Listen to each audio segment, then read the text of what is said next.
बोलो। एक मिनट मैंने मीटिंग कर ली।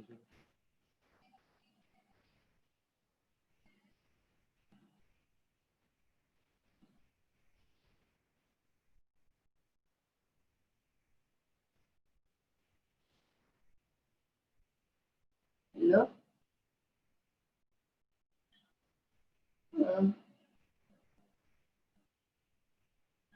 क्या है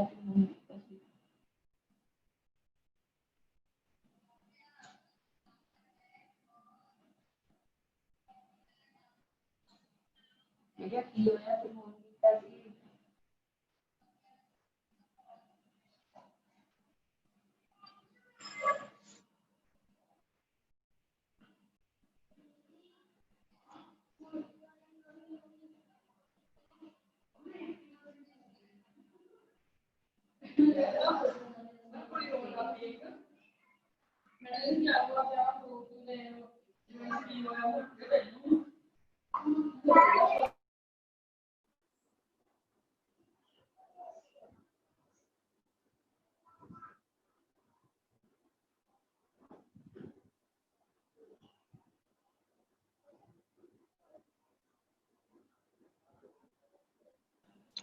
ਹੈਲੋ ਹੈਲੋ, ਹਾਂਜੀ ਸਰ ਜੀ। ਜਿੰਦਰ ਸਰ ਸਤਿ ਸ੍ਰੀ ਅਕਾਲ ਜੀ। ਸਤਿ ਸ਼੍ਰੀ ਅਕਾਲ ਸਰ ਜੀ, ਸਤਿ ਸ਼੍ਰੀ ਅਕਾਲ। ਅੱਛਾ, ਮੈਂ ਤੁਹਾਡੇ ਨਾਲ ਆਪਣੇ ਭਾਰਤੀ ਜੀ ਕੋ ਹੋਸਟ ਨੇ। ਅੱਛਾ ਜੀ, ਹਾਂਜੀ ਹਾਂਜੀ ਹਾਂਜੀ, ਇੱਕ ਮਿੰਟ ਆਪਣੀ ਸਕਰੀਨ ਸ਼ੇਅਰ ਕਰਕੇ ਜਾਂ ਭਾਰਤੀ ਜੀ ਦੀ ਸਕਰੀਨ ਸ਼ੇਅਰ ਕਰਕੇ ਦੇਖ ਲਓ ਪਲੀਜ਼। ਠੀਕ ਸਰ।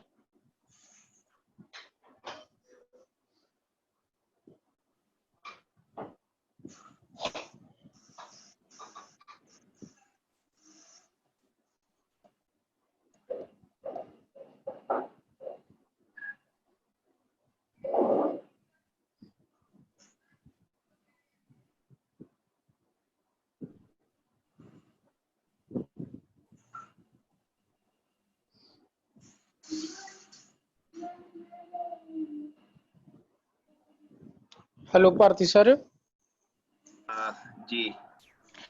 ਸਰ ਜੀ ਤੁਸੀਂ ਸਕਰੀਨ ਸ਼ੇਅਰ ਕਰਕੇ ਵੇਖੋਗੇ ਆਰਥੋਗ੍ਰਾਫਿਕ ਪ੍ਰੋਜੈਕਸ਼ਨ ਦੀ। हाँ मैं कर देना, को होस्ट सर ने बनाया हुआ ਹਾਂਜੀ ਹਾਂਜੀ ਹਾਂਜੀ, मेरे तो हो चुकी। ਠੀਕ ਹੈ, ਵੇਟ ਕਰ ਲਿਓ ਜੇ ਹੋਰ। ਹਾਂਜੀ ਹਾਂਜੀ, ਠੀਕ ਠੀਕ ਹੈ। शो होंदी क्लियर। ਹਾਂਜੀ, ਸ਼ੋ ਜ਼ੂਮ ਕਰਕੇ ਹੋ ਜਾਂਦੀ ਸ਼ੋ।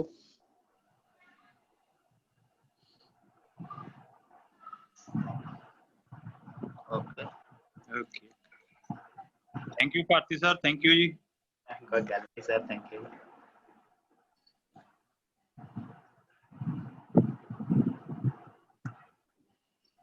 ਸਰ ਆਪਾਂ ਸਟਾਰਟ ਕਰ ਸਕਦੇ ਹਾਂ ਪਲੀਜ਼। ਠੀਕ ਸਰ। ਸਾਰਿਆਂ ਨੂੰ ਸਭ ਤੋਂ ਪਹਿਲਾਂ ਸਤਿ ਸ੍ਰੀ ਅਕਾਲ। ਮੈਂ ਰਜਿੰਦਰ ਸਿੰਘ ਗਵਰਨਮੈਂਟ ITI ਕਲਾਨੌਰ ਤੋਂ ਤੁਹਾਡਾ ਸਾਰਿਆਂ ਨੂੰ ਜੀ ਆਇਆਂ ਆਖਦਾ। ਸ਼੍ਰੀ ਵਿਜੇਂਦਰ ਧਵਨ ਜੀ ਡਿਪਟੀ ਡਾਇਰੈਕਟਰ ਤੇ ਪਰਮਜੀਤ ਸਿੰਘ ਜੀ ਆਈਟੋਟ ਤੋਂ ਸਰਾਂ ਦਾ ਮੈਂ ਬਹੁਤ ਬਹੁਤ ਧੰਨਵਾਦ ਕਰਦਾ, ਜਿਨ੍ਹਾਂ ਨੇ ਅੱਜ ਮੈਨੂੰ ਮੌਕਾ ਦਿੱਤਾ ਹੈ ਤੁਹਾਡੇ ਨਾਲ ਰੂਬਰੂ ਹੋਣ ਦਾ। ਤੇ ਆਸ ਕਰਦਾ ਕਿ ਸਾਰੇ ਹੀ ਚੰਗੀ ਸਿਹਤ ਲੈ ਕੇ ਠੀਕ ਠਾਕ ਹੋਣਗੇ ਔਰ ਮਹਾਰਾਜ ਅੱਗੇ ਅਰਦਾਸ ਅੱਗੇ ਵੀ ਤੁਸੀਂ ਠੀਕ ਠਾਕ ਰਹੋ।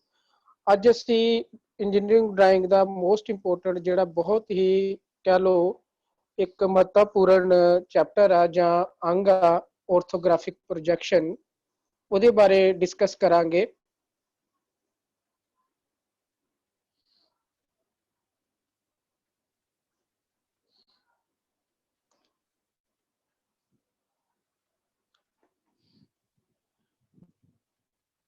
ਹਾਂਜੀ, ਅਸੀਂ ਸ਼ੁਰੂ ਕਰਦੇ ਹਾਂ ਆਰਥੋਗ੍ਰਾਫਿਕ ਪ੍ਰੋਜੈਕਸ਼ਨ।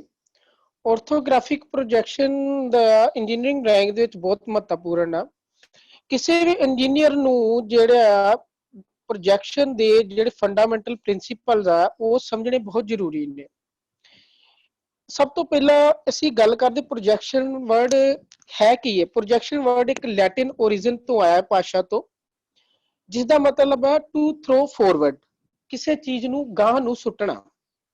ਇਸੇ ਤਰ੍ਹਾਂ ਹੀ ਇਸ ਪ੍ਰੋਜੈਕਸ਼ਨ ਦੇ ਆਰਥੋਗ੍ਰਾਫਿਕ ਪ੍ਰੋਜੈਕਸ਼ਨ ਦੇ ਵਿੱਚ ਵੀ ਅਸੀਂ ਕੀ ਕਰਦੇ ਹਾਂ, ਕਿਸੇ ਚੀਜ਼ ਦੀ ਜਿਸ ਚੀਜ਼ ਦੀ ਅਸੀਂ ਵਸਤੂ ਦੀ ਜਾਂ ਆਬਜੈਕਟ ਦੀ ਡਰਾਇੰਗ ਬਣਾਉਣੀ ਹੈ ਉਸ ਦੇ ਅਲੱਗ-ਅਲੱਗ ਕਿਨਾਰਿਆਂ ਤੋਂ ਪ੍ਰੋਜੈਕਸ਼ਨਸ ਨੂੰ ਅੱਗੇ ਨੂੰ ਸੁੱਟਦੇ ਹਾਂ।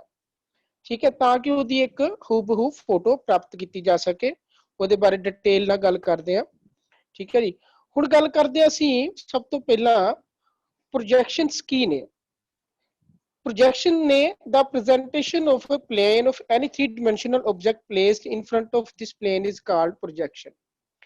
ਕਿਸੇ ਵੀ ਵਸਤੂ ਦੀ ਜਿਹੜੇ ਆ 3 dimensional object ਨੂੰ ਸਾਹਮਣੇ ਰੱਖ ਕੇ ਉਹਦੀਆਂ ਕਿਨਾਰੇ ਤੋਂ ਲਾਈਨਾਂ ਖਿੱਚ ਕੇ ਕਿਸੇ ਇੱਕ ਪੇਪਰ ਤੇ ਕਾਗਜ਼ ਤੇ ਜਾਂ ਸ਼ੀਸ਼ੇ ਤੇ ਉਤਾਰ ਲਈਆਂ ਜਾਣ ਅਤੇ ਉਹਨਾਂ ਸਾਰੇ ਪੁਆਇੰਟਾਂ ਨੂੰ ਤਰਤੀਬਵਾਰ ਜੋੜਿਆ ਜਾਵੇ ਤਾਂ ਸਾਨੂੰ ਹੂਬਹੂ ਫਰੰਟ ਵਰਗੀ ਇਮੇਜ ਪ੍ਰਾਪਤ ਹੋਏਗੀ। ਜਿਸ ਤਰ੍ਹਾਂ ਤੁਹਾਡੇ ਸਾਹਮਣੇ ਸਕਰੀਨ ਤੇ ਆ ਰਿਹਾ ਹੋਏਗਾ, ਇੱਕ ਆਬਜੈਕਟ ਹੈ, ਉਹਦੇ ਤੋਂ ਕਿਰਨਾਂ ਚੱਲ ਰਹੀਆਂ ਨੇ ਸਾਡੀ ਅੱਖ ਵੱਲ ਨੂੰ। ਸਪੋਜ਼ ਕਰੋ ਆਬਜ਼ਰਵਰ ਜਿੱਥੇ ਲਿਖਿਆ ਹੈ ਉੱਥੇ ਤੁਹਾਡੀ ਆਈਜ਼ ਆ। ਠੀਕ ਹੈ, ਹੁਣ ਇਹ ਕਿਰਨਾਂ ਚੱਲ ਰਹੀਆਂ ਨੇ ਸਾਰੀਆਂ ਕਿਨਾਰਿਆਂ ਤੋਂ ਇੱਕ ਦੂਜੇ ਤੋਂ ਪੈਰਲਲ ਤੇ ਆਬਜੈਕਟ ਦੇ ਪਰਪੈਂਡੀਕੂਲਰ। ਉਸ ਤੋਂ ਬਾਅਦ ਅਗਲੇ ਪਾਸੇ ਆਣ ਕੇ ਇੱਕ ਸ਼ੀਸ਼ਾ ਹੈ ਜਾਂ ਪੇਪਰ ਹੈ, ਜਾਂ ਇਹਨੂੰ ਅਸੀਂ ਕਹਿ ਦਿੰਦੇ ਹਾਂ ਪਲੇਨ ਆਫ ਪੇਪਰ। ਠੀਕ ਹੈ, ਇਹਦੇ ਉੱਤੇ ਆਣ ਕੇ ਕਿਰਨਾਂ ਟਕਰਾਉਂਦੀਆਂ ਨੇ। ਹੁਣ ਇਹਨਾਂ ਪੁਆਇੰਟਸ ਜਾਂ ਕਿਰਨਾਂ ਨੂੰ ਤਰਤੀਬਵਾਰ ਜੇ ਅਸੀਂ ਜੋੜ ਲਈਏ ਤਾਂ ਸਾਡੇ ਕੋਲ ਇੱਕ ਇਮੇਜ ਪ੍ਰਾਪਤ ਹੋਏਗੀ ਜਿਹਦਾ ਤੇ ਲਿਖਿਆ ਹੋਇਆ ਹੈ, ਤੁਸੀਂ ਦੇਖ ਰਹੇ ਹੋਗੇ ਫਰੰਟ। ਠੀਕ ਹੈ, ਇਹ ਜਿਹੜੀ ਫੋਟੋ ਪ੍ਰਾਪਤ ਹੋਏਗੀ ਇਹਨੂੰ ਹੀ ਫਰੰਟ ਵਿਊ ਕਹਿੰਦੇ ਆ, ਕਿਉਂਕਿ ਆਪਾਂ ਸਾਹਮਣੇ ਤੋਂ ਦੇਖਿਆ ਇਸ ਕਰਕੇ ਇਹਨੂੰ ਫਰੰਟ ਕਹਿੰਦੇ ਆ, ਸਾਹਮਣਾ ਪਾਸਾ। ਇਹ ਸੀ ਪ੍ਰੋਜੈਕਸ਼ਨ। ਪ੍ਰੋਜੈਕਸ਼ਨਾਂ ਦੇ ਵਿੱਚ ਖਾਸ ਗੱਲ ਇਹ ਰੱਖਣੀ ਚਾਹੀਦੀ ਆ ਕਿ ਜਦੋਂ ਵੀ ਤੁਸੀਂ ਆਬਜੈਕਟ ਨੂੰ ਦੇਖੋ अपनी आइज लैवल दे बराबर हाइट ते करके देखना है और ये समझना है कि सब तो पहला जिहड़ा तुहाडा ऑब्जेक्ट पिया है विचकार शीशा है, फिर तुहाडी अख वेखण वाली आउंदी है जां ऑब्जर्वर हुंदा है जां तुसीं देख रहे हो। किरणां जिहड़ियां ने ऑब्जेक्ट तो तुहाडे वल नूं चलदियां ने, फिर ये सारियां दी सारियां किरणां जिहड़ियां एक दूजे तो पैरेलल ने ते बिल्कुल ऑब्जेक्ट तो सीधियां परपेंडिकुलर कह लो सीधियां रेखावां आउंदियां ने और ये प्लेन ऑफ पेपर ते पैंदियां ने। और जो इन्हां नूं तुसीं जोड़ोगे साडे कोल एक फोटो प्राप्त हो जाएगी जिन्हों असीं फ्रंट टॉप या साइड व्यू कहने आ। इनू असीं नैक्सट स्लाइड च डिस्कस करते हैं। हाँ जी, नैक्सट जी। हाँ जी, तुसीं इहदे तो देख रहे होगे लास्ट स्लाइड च असीं देखिया सी फ्रंट तो। हुण इहदे विच की कीता, सेम ऑब्जेक्ट आ, इहदे विच असीं शीशा जां पेपर ਜਾਂ कह लो ड्राइंग का पेपर जिहदे उत्ते असीं ड्राइंग बनाउणी आ जां प्रोजैक्शनां पाउणीਆਂ ने ਉਹ ਉੱਪਰ ਲੈ ਗਏ। ਅਸੀਂ ਉੱਪਰੋਂ ਦੀ ਵੇਖ ਰਿਹਾ, ਇਹਦੇ ਚ ਆਬਜ਼ਰਵਰ ਕੀ ਹੈ ਉੱਪਰੋਂ ਦੀ ਵੇਖ ਰਿਹਾ ਹੈ। ਜਿਸ ਤਰ੍ਹਾਂ ਕਹ ਲਓ ਕਿ ਤੁਹਾਡੇ ਪੈਰਾਂ ਦੇ ਵਿੱਚ ਕੋਈ ਚੀਜ਼ ਰੱਖ ਦਈਏ ਤੇ ਉਹਦੇ ਉੱਤੇ ਇੱਕ ਸ਼ੀਸ਼ਾ ਰੱਖ ਦਈਏ ਤੇ ਤੁਹਾਨੂੰ ਕਹੀਏ ਕਿ ਇਹ ਜਿਹੜੀ ਪੈਰਾਂ ਦੇ ਵਿੱਚ ਤੁਹਾਡੀ ਵਸਤੂ ਜਾਂ ਆਬਜੈਕਟ ਪਈ ਇਹਦੀਆਂ ਕਿਰਨਾਂ ਤਾਂ ਨੂੰ ਚੱਲਣਗੀਆਂ, ਫਿਰ ਆਬਜੈਕਟ ਦੇ ਜਿਹੜਾ ਪਲੇਨ ਆਫ ਪੇਪਰ ਆ ਉਹਦੇ ਉੱਤੇ ਟਕਰਾਉਣਗੀਆਂ ਤੇ ਫਿਰ ਤੁਹਾਨੂੰ ਇੱਕ ਇਮੇਜ ਪ੍ਰਾਪਤ ਹੋਏਗੀ। ਠੀਕ ਹੈ, ਉਹਨੂੰ ਅਸੀਂ ਪਲਾਨ ਜਾਂ ਟੌਪ ਵਿਊ ਕਹਿੰਦੇ ਆ। ਇਹਦੇ ਵਿੱਚ ਵੀ ਤੁਸੀਂ ਦੇਖੋਗੇ ਜਿਹੜੀਆਂ ਸਾਰੀਆਂ ਪ੍ਰੋਜੈਕਟਰਸ ਨੇ ਜਾਂ ਕਿਰਨਾਂ ਨੇ ਜਾਂ ਰੇਜ਼ ਕਹਿ ਲਓ ਇਹ ਇੱਕ ਦੂਜੇ ਤੋਂ ਪੈਰਲਲ ਨੇ ਔਰ ਵਸਤੂ ਤੋਂ ਪਰਪੈਂਡੀਕੂਲਰਲੀ ਤਾਂ ਨੂੰ ਜਾ ਰਹੀਆਂ ਨੇ 90 ਡਿਗਰੀ ਦਾ, ਯਾਨੀ ਕਿ ਵਸਤੂ ਜਾਂ ਆਬਜੈਕਟ ਨਾਲ ਕੋਣ ਬਣਾਉਂਦੀਆਂ ਨੇ ਤੇ ਬਿਲਕੁਲ ਸਿੱਧੀਆਂ ਜਾਂਦੀਆਂ ਨੇ ਉੱਪਰ। ਠੀਕ ਹੈ ਜੀ, ਸਮਾਂਤਰ ਚੱਲਦੀਆਂ ਨੇ। ਠੀਕ ਹੈ, ਇਹ ਉੱਪਰਲੇ ਪਾਸੇ ਜਦੋਂ ਪ੍ਰੋਜੈਕਸ਼ਨ ਸਾਡੇ ਕੋਲ ਪ੍ਰਾਪਤ ਹੋਏਗੀ उस प्रोजेक्शन ਨੂੰ ਅਸੀਂ ਕਹਾਂਗੇ ਪਲਾਨ। ਠੀਕ ਹੈ, ਪ੍ਰੋਜੈਕਸ਼ਨ ਨੂੰ ਦੂਜੀ ਭਾਸ਼ਾ ਚ ਪਰਛਾਵਾਂ ਵੀ ਕਹਿੰਦੇ ਨੇ। ਠੀਕ ਹੈ, ਮੈਂ ਇੱਕ ਗੱਲ ਕਹਿ ਦੱਸ ਦਿੰਨਾ, ਪ੍ਰੋਜੈਕਸ਼ਨ ਦਾ ਮਤਲਬ ਪਰਛਾਵਾਂ ਵੀ ਹੈ। ਤੇ ਤੁਸੀਂ ਦੇਖਿਆ ਹੋਊਗਾ ਜੇ ਕਿਸੇ ਚੀਜ਼ ਦਾ ਪਰਛਾਵਾਂ ਬਣਦਾ ਤਾਂ ਹੂਬਹੂ ਉਸੇ ਵਸਤੂ ਜਾਂ ਆਬਜੈਕਟ ਜਾਂ ਆਦਮੀ ਵਰਗਾ ਹੀ ਬਣਦਾ ਜਿਸ ਤਰ੍ਹਾਂ ਦੀ ਇਮੇਜ ਹੁੰਦੀ ਹੈ।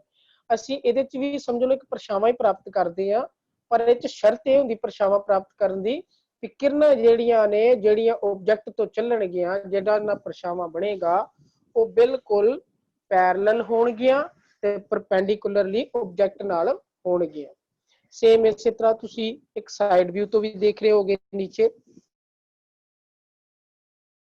ਠੀਕ ਹੈ ਜੀ, ਸਾਈਡ ਵਿਊ ਕਿਸ ਤਰ੍ਹਾਂ ਪ੍ਰਾਪਤ ਹੁੰਦਾ ਹੈ। ਹੁਣ ਅਸੀਂ ਗੱਲ ਕਰਦੇ ਹਾਂ ਆਰਥੋਗ੍ਰਾਫਿਕ ਪ੍ਰੋਜੈਕਸ਼ਨਸ ਦੀ। ਡਿਟੇਲ ਨਾਲ ਮੈਂ ਥੋੜੀ ਜਿਹੀ ਗੱਲ ਕਰਦਾ ਇੱਥੇ। ਕਹਿੰਦੇ when the projectors are parallel to one another and are also perpendicular to the picture plane, the projection thus forming a plane is called orthographic projection। ਕਹਿੰਦਾ ਜਦੋਂ ਕਿਰਨਾਂ ਜਿਹੜੀਆਂ ਨੇ ਸਮਾਂਤਰ ਇੱਕ ਦੂਜੇ ਦੇ ਸਮਾਂਤਰ ਔਰ ਪਰਪੈਂਡੀਕੂਲਰਲੀ ਚੱਲਦੀਆਂ ਨੇ 90 ਡਿਗਰੀ ਦਾ ਕੋਣ ਬਣਾ ਕੇ, ਔਰ ਜਦੋਂ ਇਹ ਇੱਕ ਪਿਕਚਰ ਪਲੇਨ ਤੇ ਪੈਂਦੀਆਂ ਨੇ ਤੇ ਉਹਦੇ ਤੇ ਇੱਕ ਫੋਟੋ ਬਣਦੀ ਆ, ਉਹਨੂੰ ਹੀ ਆਰਥੋਗ੍ਰਾਫਿਕ ਪ੍ਰੋਜੈਕਸ਼ਨ ਕਹਿੰਦੇ ਆ। ਠੀਕ ਹੈ ਜੀ, ਹੁਣ ਗੱਲ ਕਰਦੇ ਆ ਆਪਣਾ projection the. The projection is the representation of the shape of an object on a plane or a surface that is on a vertical plane, horizontal plane or a AVP. It may be ਜਿਹਨੂੰ auxiliary vertical plane ਕਹਿੰਦੇ ਆ। ਉਹ next slide 'ਚ ਅਸੀਂ discuss ਕਰਾਂਗੇ। projection ਵੇਖੋ ਤੁਸੀਂ HP plane ਤੇ ਪ੍ਰਾਪਤ ਕਰ ਸਕਦੇ ਹੋ, ਠੀਕ ਹੈ, VP plane ਤੇ ਪ੍ਰਾਪਤ ਕਰ ਸਕਦੇ ਹੋ, AVP plane ਤੇ ਵੀ ਪ੍ਰਾਪਤ ਕਰ ਸਕਦੇ ਹੋ। ਇਹਦੇ ਵਿੱਚ ਵੀ ਇਹੋ ਹੀ ਗੱਲ ਦੱਸੀ ਗਈ ਆ ਕਿ ਜਿੱਦੀ ਆਪਾਂ ਫੋਟੋ ਪੂਰੀ ਦੀ ਪੂਰੀ ਬਣਾਉਨੇ ਆ ਰੇਜ਼ ਦੇ ਨਾਲ ਜਾਂ ਕਿਰਨਾਂ ਦੇ ਨਾਲ ਪ੍ਰਾਪਤ ਕਰਦੇ ਆ, ਉਹ ਫੋਟੋ ਜਾਂ ਤੇ ਵਰਟੀਕਲ ਪਲੇਨ ਤੇ ਬਣੇਗੀ ਜਾਂ ਹੋਰੀਜ਼ੋਨਟਲ ਪਲੇਨ ਤੇ ਬਣੇਗੀ ਜਾਂ AVP ਤੇ ਬਣੇਗੀ। ਇਹਨਾਂ ਸਾਰਿਆਂ ਦੇ ਨਾਲ ਹੀ ਅਕੋਰਡਿੰਗਲੀ ਅਸੀਂ ਉਹਨੂੰ ਵਿਊਆਂ ਨੂੰ ਨਾਂ ਦਿੰਦੇ ਆ। ਜਦੋਂ ਅਸੀਂ ਸਪੋਜ਼ ਕਰੋ ਮੰਨ ਕੇ ਚੱਲਦੇ ਆ ਕਿ ਜਿਹੜਾ ਆਬਜੈਕਟ ਆ ਸਾਡੀ ਅੱਖਾਂ ਦੀ ਹਾਈਟ ਦੇ ਬਰਾਬਰ ਬਿਲਕੁਲ ਸਾਹਮਣੇ ਪਿਆ ਹੈ ਔਰ ਕਿਰਨਾਂ ਉਹਦੇ ਵੱਲੋਂ ਵਸਤੂ ਵੱਲੋਂ ਚੱਲ ਕੇ ਸਾਡੀ ਅੱਖ ਵੱਲ ਆ ਰਹੀਆਂ ਨੇ, ਤੇ ਸਭ ਤੋਂ ਪਹਿਲਾਂ ਸ਼ੀਸ਼ੇ ਦੇ ਨਾਲ ਟਕਰਾਉਣਗੀਆਂ, ਉਹਦੇ ਉੱਤੇ ਉਹਦੀ ਫੋਟੋ ਬਣਾਉਣਗੀਆਂ, ਫਿਰ ਸਾਡੀ ਅੱਖ ਤੱਕ ਉਹ ਕਿਰਨ ਜਾਂ ਰੇਜ਼ ਪਹੁੰਚੇਗੀ, ਉਹ ਇਮੇਜ ਬਣੇਗੀ। ਉਸ ਪੋਜੀਸ਼ਨ 'ਚ ਅਸੀਂ ਕਹਾਂਗੇ ਫਰੰਟ ਵਿਊ, ਕਿਉਂਕਿ ਅਸੀਂ ਸਾਹਮਣੇ ਤੋਂ ਵੇਖ ਰਹੇ ਹਾਂ। ਜੇ ਉਹੀ ਵਸਤੂ ਨੂੰ ਅਸੀਂ ਬਿਲਕੁਲ ਸਟੇਬਲ ਕਰਤਾ, ਅਸੀਂ ਇਹ ਅਸਿਊਮ ਕਰਕੇ ਚੱਲਣਾ ਵੀ ਇਹ ਜਿਹੜੀ ਵਸਤੂ ਆ ਹਵਾ ਦੇ ਵਿੱਚ ਲਟਕੀ ਹੋਈ ਆ ਔਰ ਬਿਲਕੁਲ ਸਟੇਬਲ ਆ, ਹਿਲਦੀ ਨਹੀਂ ਪਈ। ਆਪਾਂ ਜਦੋਂ ਸਾਈਡ ਤੋਂ ਵੇਖਾਂਗੇ ਤੇ ਬਿਲਕੁਲ ਸਾਈਡ ਤੇ ਘੁੰਮ ਕੇ ਜਾ ਕੇ ਵੇਖਾਂਗੇ। ਆਬਜੈਕਟ ਨੂੰ ਕਦੀ ਨਹੀਂ ਘੁਮਾਉਣਾ ਚਾਹੀਦਾ, ਬਿਲਕੁਲ ਤੁਸੀਂ ਆਪ ਉਹਦੀ ਸਾਈਡ ਵੱਲ ਜਾ ਕੇ ਦੇਖੋਗੇ ਸਾਈਡ ਤੋਂ ਕੀ ਦਿਖ ਰਿਹਾ ਹੈ ਆਬਜੈਕਟ ਦਾ, ਠੀਕ ਹੈ ਜੀ। ਉਹਦੇ ਤੋਂ ਫਿਰ ਕੀ ਹੈ, ਸਾਈਡ ਤੋਂ ਕਿਰਨਾਂ ਫਿਰ ਤੁਹਾਡੇ ਵੱਲ ਨੂੰ ਚੱਲਣਗੀਆਂ, ਵਿਚਕਾਰ ਸ਼ੀਸ਼ਾ ਆ ਜਾਏਗਾ, ਉਸ ਜਗ੍ਹਾ ਤੇ ਕਿਰਨਾਂ ਪੈਣਗੀਆਂ, ਫਿਰ ਤੁਹਾਡੀ ਆਈਸ ਤੇ ਪਹੁੰਚਣਗੀਆਂ, ਉਹਦੇ ਨਾਲ ਇੱਕ ਵਿਊ ਪ੍ਰਾਪਤ ਹੋਏਗਾ ਜਿਹਨੂੰ ਅਸੀਂ ਸਾਈਡ ਵਿਊ ਕਹਿੰਦੇ ਹਾਂ। ਸੇਮ ਇਸੇ ਤਰ੍ਹਾਂ ਤੁਸੀਂ ਟੌਪ ਵਿਊ ਦੇਖ ਰਹੇ ਹੋ। ਟੌਪ ਦੇ ਵਿਊ ਵੇਖਣ ਵਾਸਤੇ ਹੀ ਕੀ ਕਰਾਂਗੇ, ਆਬਜੈਕਟ ਬਿਲਕੁਲ ਸਾਡੀਆਂ ਅੱਖਾਂ ਦੀ ਸੇਧ ਤੇ 90 ਡਿਗਰੀ ਤੇ ਬਿਲਕੁਲ ਥੱਲੇ ਪਿਆ ਹੈ, ਪੈਰਾਂ ਦੇ ਵਿੱਚ ਸਮਝ ਲਓ। ਉਹਦੇ ਉੱਤੇ ਹੀ ਸ਼ੀਸ਼ਾ ਰੱਖਿਆ ਹੈ, ਥੋੜੀ ਜਿਹੀ ਹਾਈਟ ਉੱਪਰ ਰੱਖ ਕੇ ਕਿਰਨਾਂ ਜਿਹੜੀਆਂ ਨੇ ਆਬਜੈਕਟ ਤੋਂ ਫਿਰ ਤੁਹਾਡੇ ਵੱਲ ਅੱਖ ਵੱਲ ਨੂੰ ਚੱਲਦੀਆਂ ਨੇ। ਉਸ ਤੋਂ ਪਹਿਲਾਂ ਇਹ ਪਲੇਨ ਆਫ ਪੇਪਰ ਤੇ ਪੈਣਗੀਆਂ ਤੇ ਫਿਰ ਉਹਦੇ ਤੇ ਇੱਕ ਇਮੇਜ ਪ੍ਰਾਪਤ ਹੋਏਗੀ, ਅਸੀਂ ਜਿਹਨੂੰ ਕਿ HP ਕਹਿੰਦੇ ਆ, ਹੋਰੀਜ਼ੋਨਟਲ ਪਲੇਨ ਕਹਿੰਦੇ ਆ, ਤੇ ਸਾਡੇ ਕੋਲ ਇੱਕ ਇਮੇਜ ਪ੍ਰਾਪਤ ਹੁੰਦੀ ਹੈ, ਅਸੀਂ ਉਹਨੂੰ ਟੌਪ ਵਿਊ ਕਹਿੰਦੇ ਆ, ਕਿਉਂਕਿ ਆਪਾਂ ਵਸਤੂ ਨੂੰ ਟੌਪ ਤੋਂ ਵੇਖ ਰਹੇ ਹਾਂ, ਉੱਤੋਂ ਵੇਖ ਰਹੇ ਹਾਂ, ਉੱਪਰਲੀ ਸਾਈਡ ਤੋਂ ਵੇਖ ਰਹੇ ਹਾਂ, ਇਸ ਕਰਕੇ ਇਹਦਾ ਨਾਮ ਟੌਪ ਜਾਂ ਪਲਾਨ ਰੱਖਿਆ ਜਾਂਦਾ ਹੈ, ਠੀਕ ਹੈ। Next please.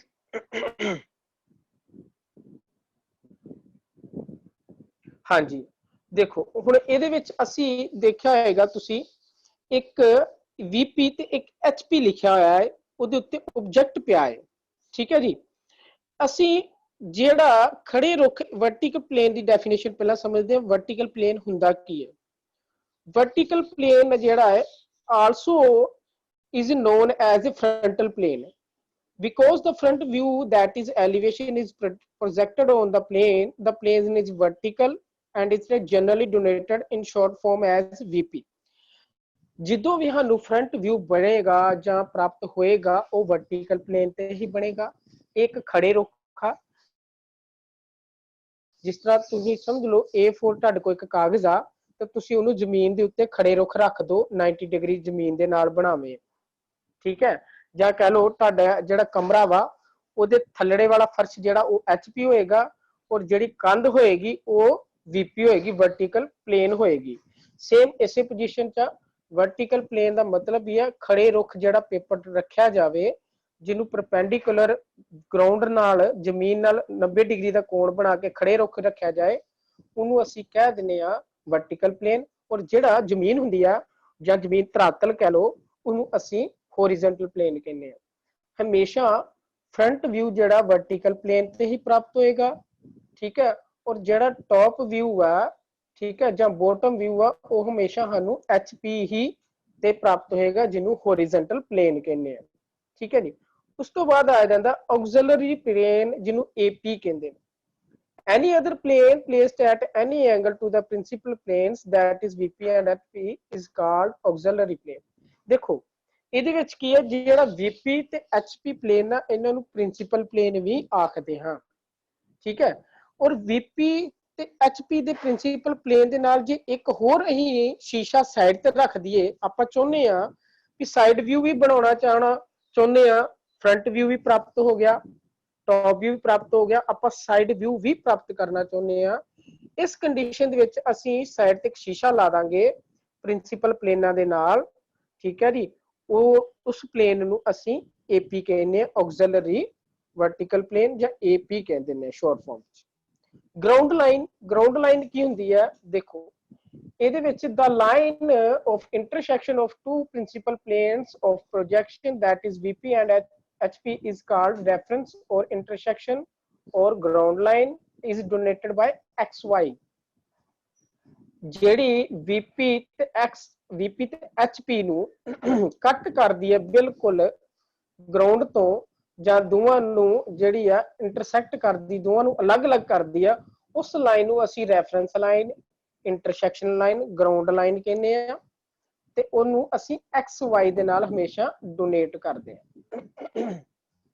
ਹੁਣ ਇਸ ਤੋਂ ਇਲਾਵਾ ਅਸੀਂ ਜਿਸ ਤਰ੍ਹਾਂ ਗੱਲ ਕੀਤੀ ਸੀ ਸਾਈਡ ਐਲੀਵੇਸ਼ਨ ਔਰ side view the, the projection of the object is an auxiliary plane or auxiliary vertical plane known as side view or side elevation profile। ਆਪਾਂ ਫਿਰ ਉਹ ਗੱਲ ਦੁਹਰਾਉਂਦੇ ਆ ਏਪੀ ਦੀ, ਜਿਹਨੂੰ ਅਸੀਂ ਆਕਸਿਲਰੀ ਪਲੇਨ ਕਹਿੰਦੇ ਆ। ਇਹਦੇ ਤੇ ਸਾਨੂੰ ਹਮੇਸ਼ਾ ਸਾਈਡ ਵਿਊ ਪ੍ਰਾਪਤ ਹੁੰਦਾ। ਇਹ ਅਸੀਂ ਨੈਕਸਟ ਸਲਾਈਡ 'ਚ ਦੇਖਾਂਗੇ।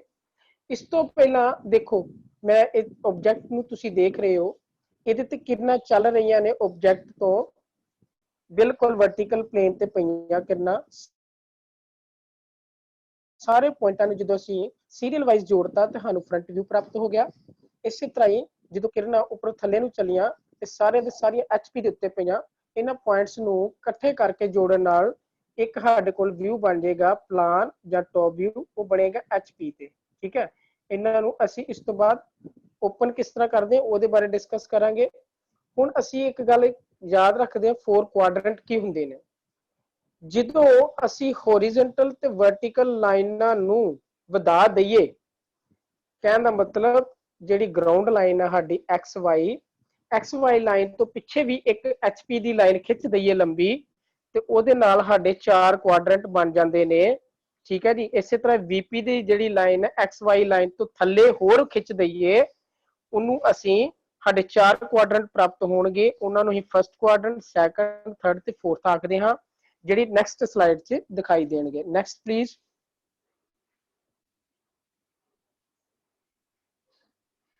ਹਾਂਜੀ, ਤੁਸੀਂ ਇਸ ਵਿਊ ਦੇ ਵਿੱਚ ਆਬਜੈਕਟ 'ਚ ਦੇਖੋਗੇ ਇੱਕ ਪੱਖੇ ਦੀ ਤਰ੍ਹਾਂ 4 ਕੁਆਡਰੈਂਟ ਨੇ, ਜਾਂ ਕਹਿ ਲਓ ਵੀ ਤੁਸੀਂ ਇੱਕ ਕਿਤਾਬ ਨੂੰ ਇਸ ਕੰਡੀਸ਼ਨ 'ਚ ਖੋਲ ਦਵੋ, ਠੀਕ ਹੈ, ਤੇ ਇਹ 4 ਹਿੱਸੇ ਬਣ ਜਾਣਗੇ, ਠੀਕ ਹੈ। ਇਹਦੇ ਵਿੱਚ ਜਿਹੜਾ VP ਆ ਉਹ ਵਰਟੀਕਲ ਪਲੇਨ ਹੈ, XY ਲਾਈਨ ਤੋਂ ਵੀ ਥੱਲੇ ਜਾ ਰਿਹਾ ਹੈ, ਉਹ ਪੂਰਾ ਦਾ ਪੂਰਾ VP ਹੀ ਇਹਨੂੰ ਕਵਾਂਗੇ। ਇਹ ਹਮੇਸ਼ਾ ਖੜੇ ਰੁੱਖ ਹੀ ਰਹਿੰਦਾ ਹੈ। ਔਰ ਇਧਰਲੀ ਸਾਈਡ ਤੇ XY ਲਾਈਨ ਤੁਹਾਡੀ ਖੱਬੇ ਪਾਸੇ ਵੱਲ ਨੂੰ ਪਾਰ ਕਰਕੇ ਵੀ ਇੱਕ ਧਰਾਤਲ ਵਿਖਾ ਰਿਹਾ ਹੈ ਜਿਹਦੇ ਤੇ HP ਲਿਖਿਆ ਹੈ, ਠੀਕ ਹੈ। ਤੁਹਾਡੇ ਸੱਜੇ ਪਾਸੇ ਵੀ ਇੱਕ HP ਲਿਖਿਆ ਦਿਖ ਰਿਹਾ ਹੋਏਗਾ, ਤੁਹਾਡੇ ਖੱਬੀ ਬਾਹ ਵੱਲ ਵੀ HP ਲਿਖਿਆ ਦਿਖਿਆ ਹੋਏਗਾ। ਇਹ ਪੂਰਾ ਦਾ ਪੂਰਾ ਹੋਰੀਜ਼ੋਨਟਲ ਪਲੇਨ ਹੈ, ਠੀਕ ਹੈ ਜੀ। ਇਹ ਚੱਲਦਾ ਕਿੱਧਰ ਨੂੰ ਆ ਜਾਂ ਓਪਨ ਆਊਟ ਕਿੱਧਰ ਨੂੰ ਹੁੰਦਾ? ਜਿੱਧਰ ਨੂੰ ਘੜੀ ਚੱਲਦੀ ਹੈ। ਇਹ 4 ਕੁਆਡਰੈਂਟ ਹੁੰਦੇ ਨੇ। ਇਹਨਾਂ ਨੂੰ ਸਮਝਣਾ ਬਹੁਤ ਜ਼ਰੂਰੀ ਹੈ ਜੇ ਡਰਾਇੰਗ ਆਰਥੋਗ੍ਰਾਫਿਕ ਪ੍ਰੋਜੈਕਸ਼ਨ ਤੇ ਸਫਲ ਹੋਣਾ ਹੈ। ਦੇਖੋ, ਆਪਾਂ ਜਿਹੜਾ ਖੜੇ ਰੁੱਖ ਆ ਜਾਂ ਕਹਿ ਲਓ ਜਿਹੜਾ ਵਰਟੀਕਲ ਆ, ਉਹਨੂੰ ਹੀ VP ਨੂੰ ਵਰਟੀਕਲ ਪਲੇਨ ਕਹਿੰਦੇ ਆ, ਸ਼ੋਰਟ ਫਾਰਮ ਚ VP ਕਹਿੰਦੇ ਆ। ਔਰ ਜਿਹੜਾ XY ਲਾਈਨ ਤੋਂ ਤੁਹਾਡੇ ਖੱਬੇ ਔਰ ਸੱਜੇ ਪਾਸੇ ਆ ਰਿਹਾ ਹੈ, ਦੋਵੇਂ ਪਾਸੇ HP ਲਿਖਿਆ ਆ ਰਿਹਾ, ਇਹਨੂੰ ਅਸੀਂ ਹੋਰੀਜ਼ੋਨਟਲ ਪਲੇਨ ਕਹਿੰਦੇ ਆ। ਹਮੇਸ਼ਾ HP ਪਲੇਨ ਹੀ ਖੁੱਲੇਗਾ, ਵਰਟੀਕਲ ਪਲੇਨ ਜਿਹੜਾ ਉਹ ਸਟੇਬਲ ਰਹਿੰਦਾ ਹੈ, ਠੀਕ ਹੈ। ਹੁਣ ਇਹਨਾਂ ਦੀ ਪਛਾਣ ਕਿੱਦਾਂ ਵਾ? ਮੰਨ ਲਓ ਕੋਈ ਵਸਤੂ, ਕੋਈ ਆਬਜੈਕਟ, ਕੋਈ ਪੁਆਇੰਟ ਜੇ ਤੇ ਫਸਟ ਕੁਆਡਰੈਂਟ ਚ ਹੋਵੇ, ਤੇ ਅਸੀਂ ਉਹਨੂੰ ਇਸ ਤਰ੍ਹਾਂ ਬੋਲਦੇ ਹਾਂ ਵੀ VP ਦੇ ਸਾਹਮਣੇ ਤੇ HP ਦੇ ਉੱਤੇ ਹੈ। The object is situated in front of VP above the HP. It is a first quadrant. ਇਹ first quadrant ਹੋਏਗਾ ਜਾਂ it will be a first quadrant ਜੇ ਅਸੀਂ ਕਵਾਂਗੇ ਵੀ ਕੋਈ ਆਬਜੈਕਟ ਜਿਹੜਾ ਵਾ VP ਦੇ ਸਾਹਮਣੇ ਔਰ HP ਦੇ ਉੱਤੇ ਹੈ। ਇਸੇ ਤਰ੍ਹਾਂ ਹੀ ਜੇ ਅਸੀਂ ਕੋਈ ਵਸਤੂ ਨੂੰ ਸੈਕੰਡ ਕੁਆਡਰੈਂਟ ਚ ਲੈ ਜਾਾਂਗੇ ਤਾਂ ਉਹਨੂੰ ਅਸੀਂ ਇਸ ਤਰ੍ਹਾਂ ਬੋਲਾਂਗੇ ਵੀ ਆਬਜੈਕਟ ਜਿਹੜਾ ਸਾਡਾ VP ਦੇ ਪਿੱਛੇ ਚਲਾ ਗਿਆ ਹੈ ਔਰ HP ਦੇ ਉੱਤੇ ਹੈ, ਉਹਨੂੰ ਅਸੀਂ ਕਵਾਂਗੇ ਸੈਕੰਡ ਕੁਆਡਰੈਂਟ। ਇਹਦੀ ਪਛਾਣ ਇਹ ਆ VP ਦੇ ਪਿੱਛੇ। ਆਪਾਂ ਇਹਨੂੰ ਇੱਕੋ ਸਾਈਡ ਤੋਂ ਦੇਖਣਾ ਹੈ, ਘੁੰਮ ਕੇ ਨਹੀਂ ਦੇਖਣਾ। ਇਹ ਜਿਹੜਾ VP ਤੇ HP ਹੈ, ਸਮਝ ਲਓ ਇਹਦਾ ਮੂੰਹ ਤੁਸੀਂ ਆਪਣੇ ਵੱਲ ਨੂੰ ਕਰ ਲਿਆ, ਬਿਲਕੁਲ ਤੁਸੀਂ ਇਹਦੇ ਪਾਸੇ ਜਾਂ ਸਾਈਡ ਤੇ ਘੁੰਮ ਕੇ ਆ ਗਏ ਜੋ। ਹੁਣ ਜਿਹੜੀ VP ਦੇ ਸਾਹਮਣੇ ਚੀਜ਼ ਹੋਏਗੀ ਉਹਨੂੰ ਤਾਂ ਅਸੀਂ ਸਾਹਮਣੇ ਕਵਾਂਗੇ, ਜਦੋਂ ਉਹਦੇ ਪਿਛਲੇ ਪਾਸੇ ਰੱਖ ਦਵਾਂਗੇ ਤਾਂ ਉਹਨੂੰ ਹੀ ਕਵਾਂਗੇ behind. The object is situated behind the VP and above the HP. It is called second quadrant. ਇਸੇ ਤਰ੍ਹਾਂ similarly ਜਦੋਂ ਆਬਜੈਕਟ ਨੂੰ ਅਸੀਂ HP ਦੇ ਥੱਲੇ ਤੇ VP ਦੇ ਪਿੱਛੇ ਲੈ ਜਾਾਂਗੇ, ਅਸੀਂ ਕਵਾਂਗੇ ਇਹ ਆਬਜੈਕਟ ਥਰਡ ਕੁਆਡਰੈਂਟ 'ਚ ਹੈ। When the object is placed below the HP behind the VP, it may be called ਜਾਂ it is called third quadrant. ਜਦੋਂ ਕੋਈ ਆਬਜੈਕਟ ਜਿਹੜਾ ਵਾ ਅਸੀਂ HP ਦੇ ਥੱਲੇ ਔਰ VP ਦੇ ਪਿਛਲੇ ਪਾਸੇ ਦੇਖਾਂਗੇ, ਲੈ ਜਾਾਂਗੇ, ਅਸੀਂ ਕਵਾਂਗੇ ਥਰਡ ਕੁਆਡਰੈਂਟ ਦੇ ਵਿੱਚ ਵਸਤੂ ਪਈ ਹੈ। ਇਸੇ ਤਰ੍ਹਾਂ ਫੋਰਥ ਕੁਆਡਰੈਂਟ ਦੇ ਵਿੱਚ, ਕੀ ਕਰਦੇ ਆ ਅਸੀਂ, ਇਸ ਤਰ੍ਹਾਂ ਸ਼ੋ ਕਰਦੇ ਆ object is placed in front of the VP and below the HP, it is called fourth quadrant. ਕੋਈ ਵਸਤੂ VP ਦੇ ਤੇ ਸਾਹਮਣੇ ਹੈ ਪਰ HP ਦੇ ਥੱਲੇ ਹੈ, ਉਹਨੂੰ ਹੀ ਕਵਾਂਗੇ fourth quadrant। ਠੀਕ ਹੈ, ਵੇਖੋ ਫਸਟ ਕੁਆਡਰੈਂਟ ਤੇ ਫੋਰਥ ਕੁਆਡਰੈਂਟ 'ਚ ਕੀ ਫਰਕ ਆ। ਫਸਟ ਕੁਆਡਰੈਂਟ 'ਚ ਵਸਤੂ ਜਿਹੜੀ HP ਦੇ ਉੱਤੇ ਪਈ ਹੁੰਦੀ ਹੈ ਤੇ VP ਦੇ ਸਾਹਮਣੇ, ਪਰੰਤੂ ਚੌਥੇ ਕੁਆਡਰੈਂਟ 'ਚ ਵਸਤੂ VP ਦੇ ਸਾਹਮਣੇ ਤੇ ਹੁੰਦੀ ਹੈ ਪਰ ਉਹ HP ਦੇ ਥੱਲੇ ਚਲੀ ਜਾਏਗੀ। ਠੀਕ ਹੈ, ਇਸੇ ਤਰ੍ਹਾਂ ਹੀ ਥਰਡ ਔਰ ਸੈਕੰਡ ਕੁਆਡਰੈਂਟ 'ਚ ਕੀ ਫਰਕ ਆ। ਸੈਕੰਡ ਕੁਆਡਰੈਂਟ ਦੇ ਵਿੱਚ ਵਸਤੂ VP ਦੇ ਪਿਛਲੇ ਪਾਸੇ ਹੁੰਦੀ ਹੈ ਔਰ HP ਦੇ ਉੱਪਰ, ਬਟ ਥਰਡ ਕੁਆਡਰੈਂਟ ਦੇ ਵਿੱਚ ਵਸਤੂ ਜਿਹੜੀ ਆ ਉਹ HP ਦੇ ਥੱਲੇ ਚਲ ਜਾਂਦੀ ਹੈ ਔਰ VP ਦੇ ਪਿਛਲੇ ਪਾਸੇ। ਇਹਦੇ 'ਚ ਨੋਟ ਕਰਨ ਵਾਲੀ ਗੱਲ ਆ, ਤੁਸੀਂ ਦੇਖ ਰਹੇ ਹੋਗੇ ਇਮੇਜ 'ਚ ਜਿਹੜਾ HP ਹੈ ਹੋਰੀਜ਼ੋਨਟਲ ਪਲੇਨ ਜਿਹਨੂੰ ਅਸੀਂ ਕਹਿੰਦੇ ਆ, ਉਹਦੇ ਤੇ ਐਰੋਜ਼ ਬਣੇ ਨੇ ਔਰ ਐਰੋਜ਼ ਦੀ ਤੁਸੀਂ ਜੇ ਡਾਇਰੈਕਸ਼ਨ ਦੇਖੋਗੇ ਬੜੇ ਧਿਆਨ ਨਾਲ, ਇਹ ਐਰੋ ਦੀ ਡਾਇਰੈਕਸ਼ਨ ਕਲੋਕਵਾਈਜ਼ ਹੈ। ਜਿਸ ਤਰ੍ਹਾਂ ਮੈਂ ਦੱਸਿਆ ਕਿ HP ਹਮੇਸ਼ਾ ਖੁੱਲਦਾ ਹੈ। HP ਜਦੋਂ ਵੀ ਛਿਤਿਜ ਖੁੱਲੇਗਾ ਜਾਂ ਕਹ ਲਓ HP ਵਾਲੀ ਜਿਲਦ ਜਾਂ ਪਲੇਨ ਜਾਂ ਪੇਪਰ ਜਾਂ ਡਰਾਇੰਗ ਖੁੱਲੇਗੀ, ਇਹ ਹਮੇਸ਼ਾ ਠਾਹ ਨੂੰ ਖੁੱਲੇਗੀ। ਇਸੇ ਤਰ੍ਹਾਂ ਥਰਡ ਕੁਆਡਰੈਂਟ ਦੇ ਵਿੱਚ HP ਜਿਹੜਾ ਵਾ ਇਹ ਖੁੱਲ ਕੇ VP ਦੇ ਨਾਲ ਜੁੜ ਜਾਏਗਾ। ਜਿਹੜਾ HP ਫਸਟ ਕੁਆਡਰੈਂਟ ਦੇ ਵਿੱਚ ਹੈ, ਜੇ ਖੁੱਲੇਗਾ ਤੇ ਥੱਲੜੇ ਪਾਸੇ VP ਦੇ ਨਾਲ ਜੁੜ ਜਾਏਗਾ, ਥੱਲੜੇ ਹਿੱਸੇ ਨਾਲ, XY ਲਾਈਨ ਤੋਂ ਥੱਲੇ ਵਾਲੇ ਹਿੱਸੇ ਨਾਲ। ਠੀਕ ਹੈ, ਇਹਨੂੰ ਸਮਝਣਾ ਬਹੁਤ ਜ਼ਰੂਰੀ ਹੈ। ਫਸਟ ਕੁਆਡਰੈਂਟ ਦੀ ਹੁਣ ਗੱਲ ਕਰਦੇ ਹਾਂ ਅਸੀਂ। ਫਸਟ ਕੁਆਡਰੈਂਟ ਦੇ ਵਿੱਚ ਇਹ ਸਮਝਣਾ ਚਾਹੀਦਾ ਸਾਡਾ ਆਬਜੈਕਟ ਜਿਹੜਾ ਇੱਕ ਸ਼ੀਸ਼ੇ ਦੇ ਡੱਬੇ ਦੇ ਵਿੱਚ ਬੰਦ ਹੈ।